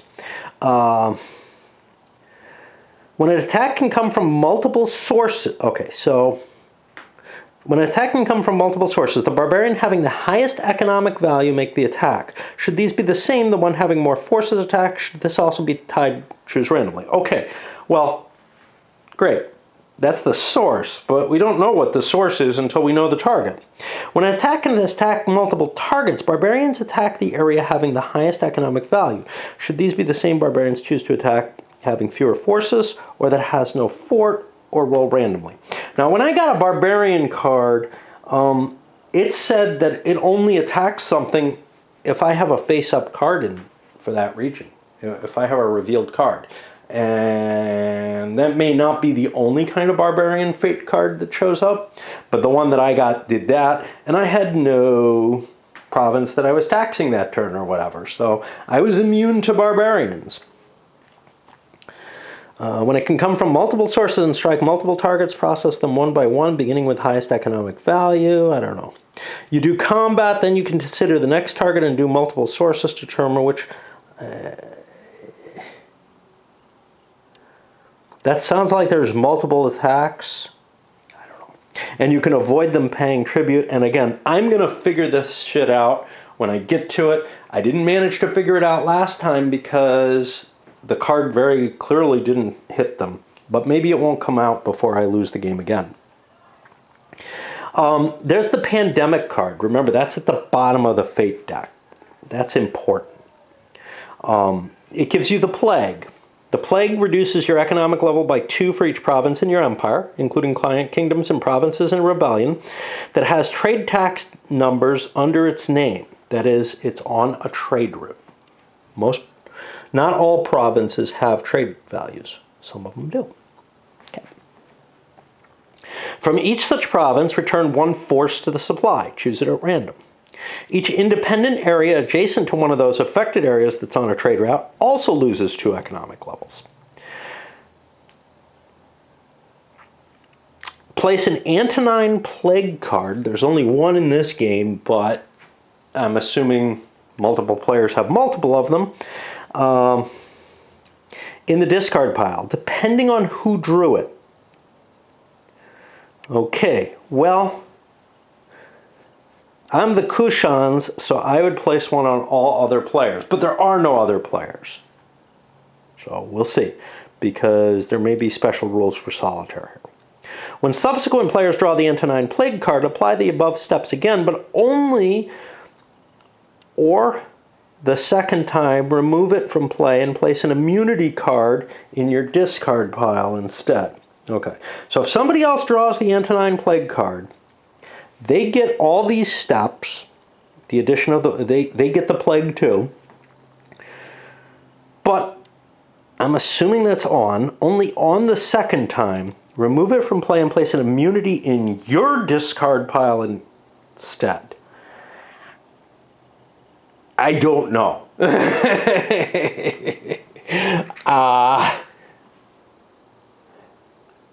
This may be rules that need a lot of polishing before multiple players. Let's keep going, because so far none of this works except the basic pandemic with other players. Now, while you have the plague, you can no longer recruit forces, and when you collect taxes on trade, you have the value that you get. Once you draw an immunity card, you're fine again. And then you pass the pandemic plague card, the pandemic fate card, to the next empire to indicate that you have immunity. And the immunity card goes in the discard pile of the succeeding empire as in the list above. Well, the list above would be all other players as the Kushans. So I would give immunity cards to everyone, I guess. So I think what happens is when they get the plague card for the second time, or maybe the second person gets it, I get the immunity card. I don't know. But again, this is not going to matter. When a player who already has the immunity would receive this card a second time, remove it and the pandemic fate card from play instead, which might end up leaving certain people, I don't know. All right, but we're playing solo. So we apply the pandemic effects as usual. Add the Antonine card to your own discard pile instead of another player's. When you draw the card, remove it from play and place the immunity in your own discard pile. When you draw immunity from your deck, you can once again recruit forces. So I think the intention here is for the plague to rack everyone once. And then immunity to kind of filter throughout them. But the way it's worded, I'm not sure it works. Let's keep going. Discard and draw. You discard all your revealed cards, but if you have a defending general, you can choose to discard it. If you now have none, you can save face down a general from your revealed cards, which you just discarded, but, you know, timing, as your defending general. Then you draw the top card from your deck. That sets you up like you were at the beginning of the game. If it's not a Ministerial card, remember, you were guaranteed a Ministerial card as you only draw because the other cards weren't shuffled in. Then you continue drawing until you either get one or have 5 cards, not including any defending general, whichever comes first. And then the next person gets to go. And now we break for a while again. A few more things to clean up here. Other rules, loans. You can borrow 10 talents at most once per turn. Only if you have less than 10 talents. You can do it when you revealed your cards or when your emperor just died. You take a loan cube and 10 talents. When you reshuffle your Ministerial deck, you have to pay 2 talents per loan you have, which is not a big expense. And you can pay it back anytime other than when the emperor just died or the game ends by paying the 12 talents. You pay the interest that you're going to pay. It's not a bad cost at all. So, you know, maybe some of the worries about, hey, I could run out of money aren't terrible, but you got to be careful. Okay. Each scenario designates an area that serves as your capital during your turn. You can change your capital. That'll cost you 10 talents. You don't want to do that usually. If you lose your capital, though, you can immediately move it to somewhere else in your empire, and it doesn't cost you anything. But you shuffle and return half of your completed arts cards to the bottom of the arts deck, which is kind of that's a pretty big deal if you have collected any of those victory point things. If you lose your last province, you remove the emperor from the map unless some other player is willing to admit them into their empire, which place they're placed in the closest province in that empire. The other player can lend and grant them forces or areas until such a time as they can reestablish their empire. Until then, they can only move with permission of that player. If this happens in solitaire, the game is over. I ended mine early, it turns out. Okay, and now we have like random stuff, like the definition of client kingdom. A client kingdom is an independent area that's declared allegiance to a single empire. You indicate it using a neutral cube for its economic level with a cube of the owning player just below it, which we kind of saw. The owning empire can march forces into and through the client without stopping. If attacked, the client musters forces as indicated. One thing, the economic value in this game is not as important as it is in Empires and Arms, Middle Ages. Normally, like if you're attacking from one area into another, you use the difference in the social states in Empires of the Middle Ages. That doesn't seem to be a factor here. You've got your army, that's being accounted for. Let's see, I think that's silver. No, maybe that's gold. I can't tell them apart. Okay. But anyway, it means you can march your army through the client kingdom. You don't have to worry about the quality of the forces in that particular area. Which makes more sense. In this era, you had real standing armies for these empires, as opposed to this sort of feudal mishmash that was hard to gather a real force of your entire kingdom together to do anything. Okay, so jumping back away. The owning player can use a client kingdom's forces as it does its own. You generate them anew each turn of use. Only the kingdom's horse units are available for use outside the kingdom. The kingdom provides forces only if the emperor himself commands the forces. The player must still pay to supply the forces in battle. The kingdom only provides forces if the area is adjacent to itself, and you keep its forces separate from the empire's forces. When there's a choice in losses, the imperial forces are lost before the client force. After combat, the kingdom forces are removed from the board. Yeah, that's fine. You're only allowed one attack per turn anyway. You can't do economy in your client kingdom, but when a client kingdom appears in your hand, if it's in unrest, its economic level goes down by 1 and the unrest marker goes away. Otherwise, the economic level is increased by 1, but never to the highest level. You can't do buildings of any type in a client, and you can convert a client to a province or a province to a client using diplomacy. Players can transfer talents and or loans between each other. If there were multiple players, they can't transfer areas, but they can leave a province devoid of forces so that it's trivial to take. Remember, imperial areas don't defend with local forces. You have to have actual imperial forces there. Then we go to the scenario rules. And we go to the glossary. Let's check to make sure nothing here is something that I didn't cover. I didn't really check this. The difference between the economic level and the economic value. The number is the value. The level is between 1 and 7. Here we have actually some place where they talk about those black ones that's not just on that front page. Horses are bow horse, cavalry, heavy cavalry, and light horse. There are special rules regarding horse units, which is why this is important. It spells out the ministerial cards here again. Something you need to have to understand the roles. And I know it's important, people want to put the glossary at the end, but in some cases there are terms you just have to know ahead of time. So given how limited the glossary actually is, it might make sense to have it earlier in the rulebook.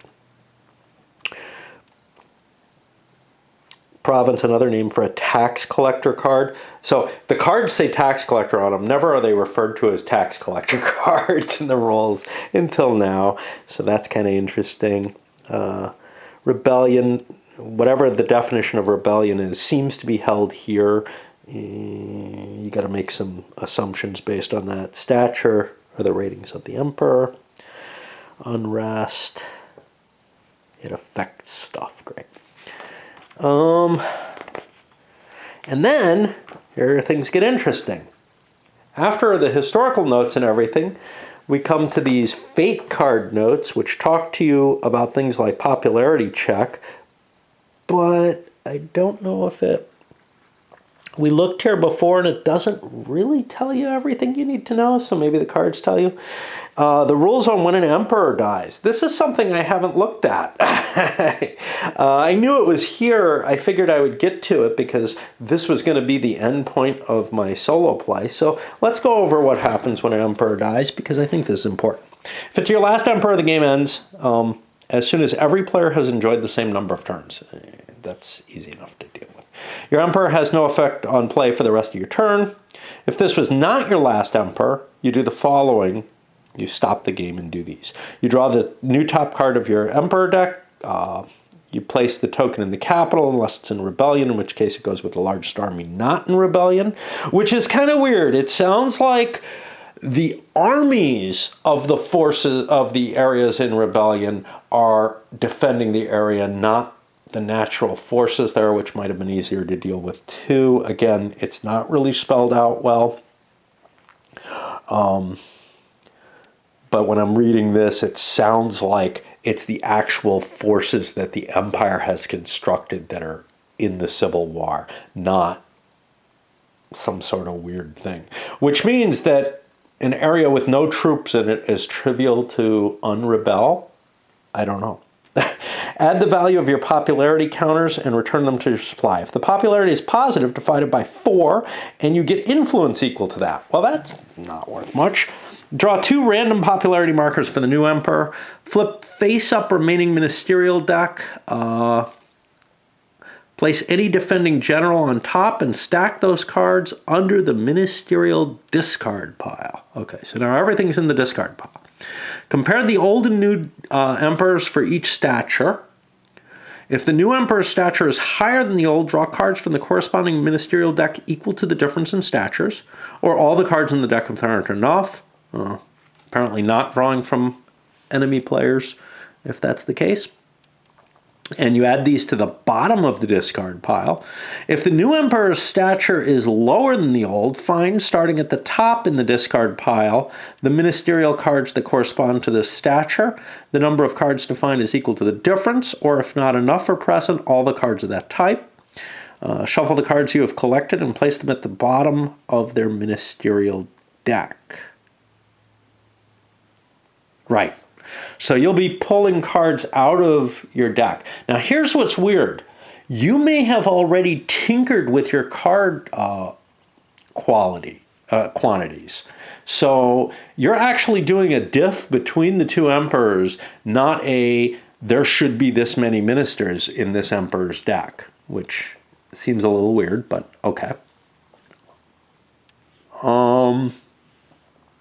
Do not resolve any trade, province, plague, or immunity cards you encounter in this process.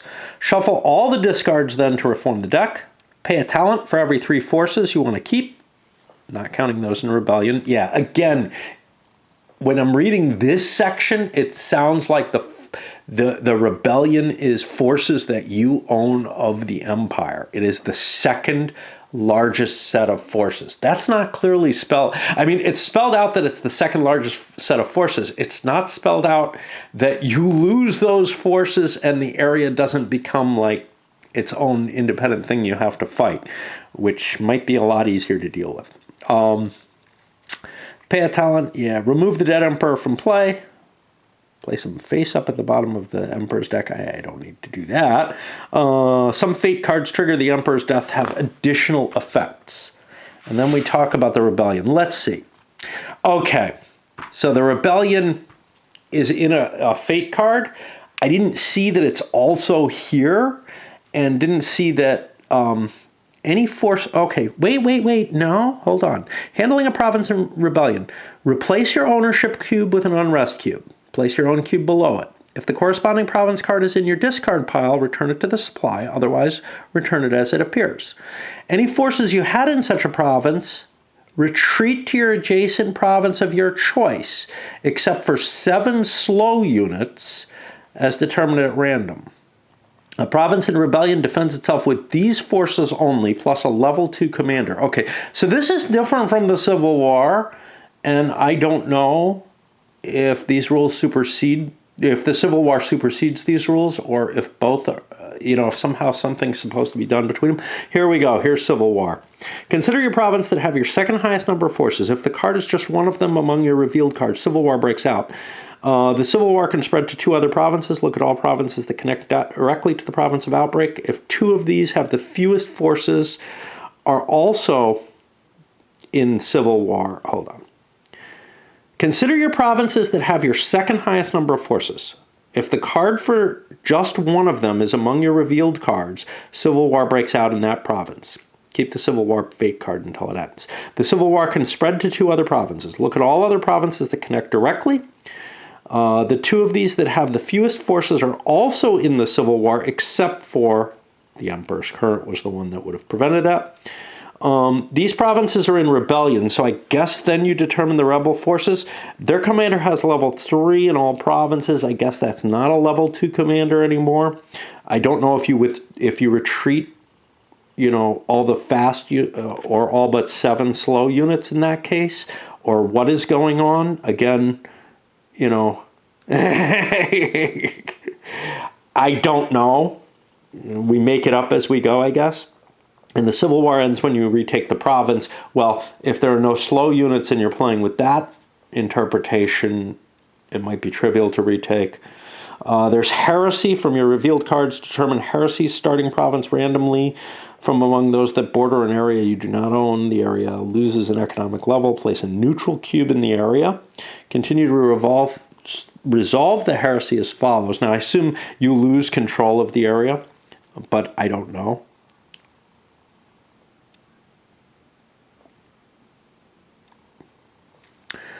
Count the number of provinces and client kingdoms in the Emperor. Take half that number of neutral cubes. Repeatedly replace another cube in an area adjacent to where heresy already exists, preferring highest population, lowest economic value, highest combined trade value, random choice. Each time you place a marker, lower the area's economic level by 1.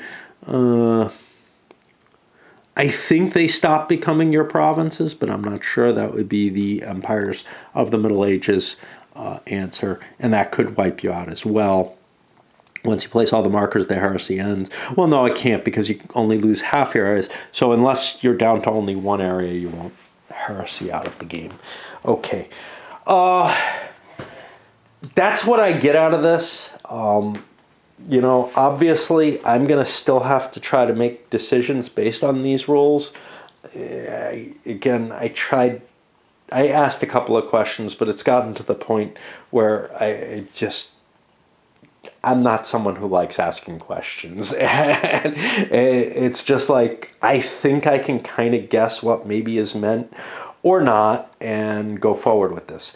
That's why I'm saying I think this is still a playtest situation, because even though the credits give certain playtesters and, mention me for reviewing it now in the newest version, but I don't think it's quite ready.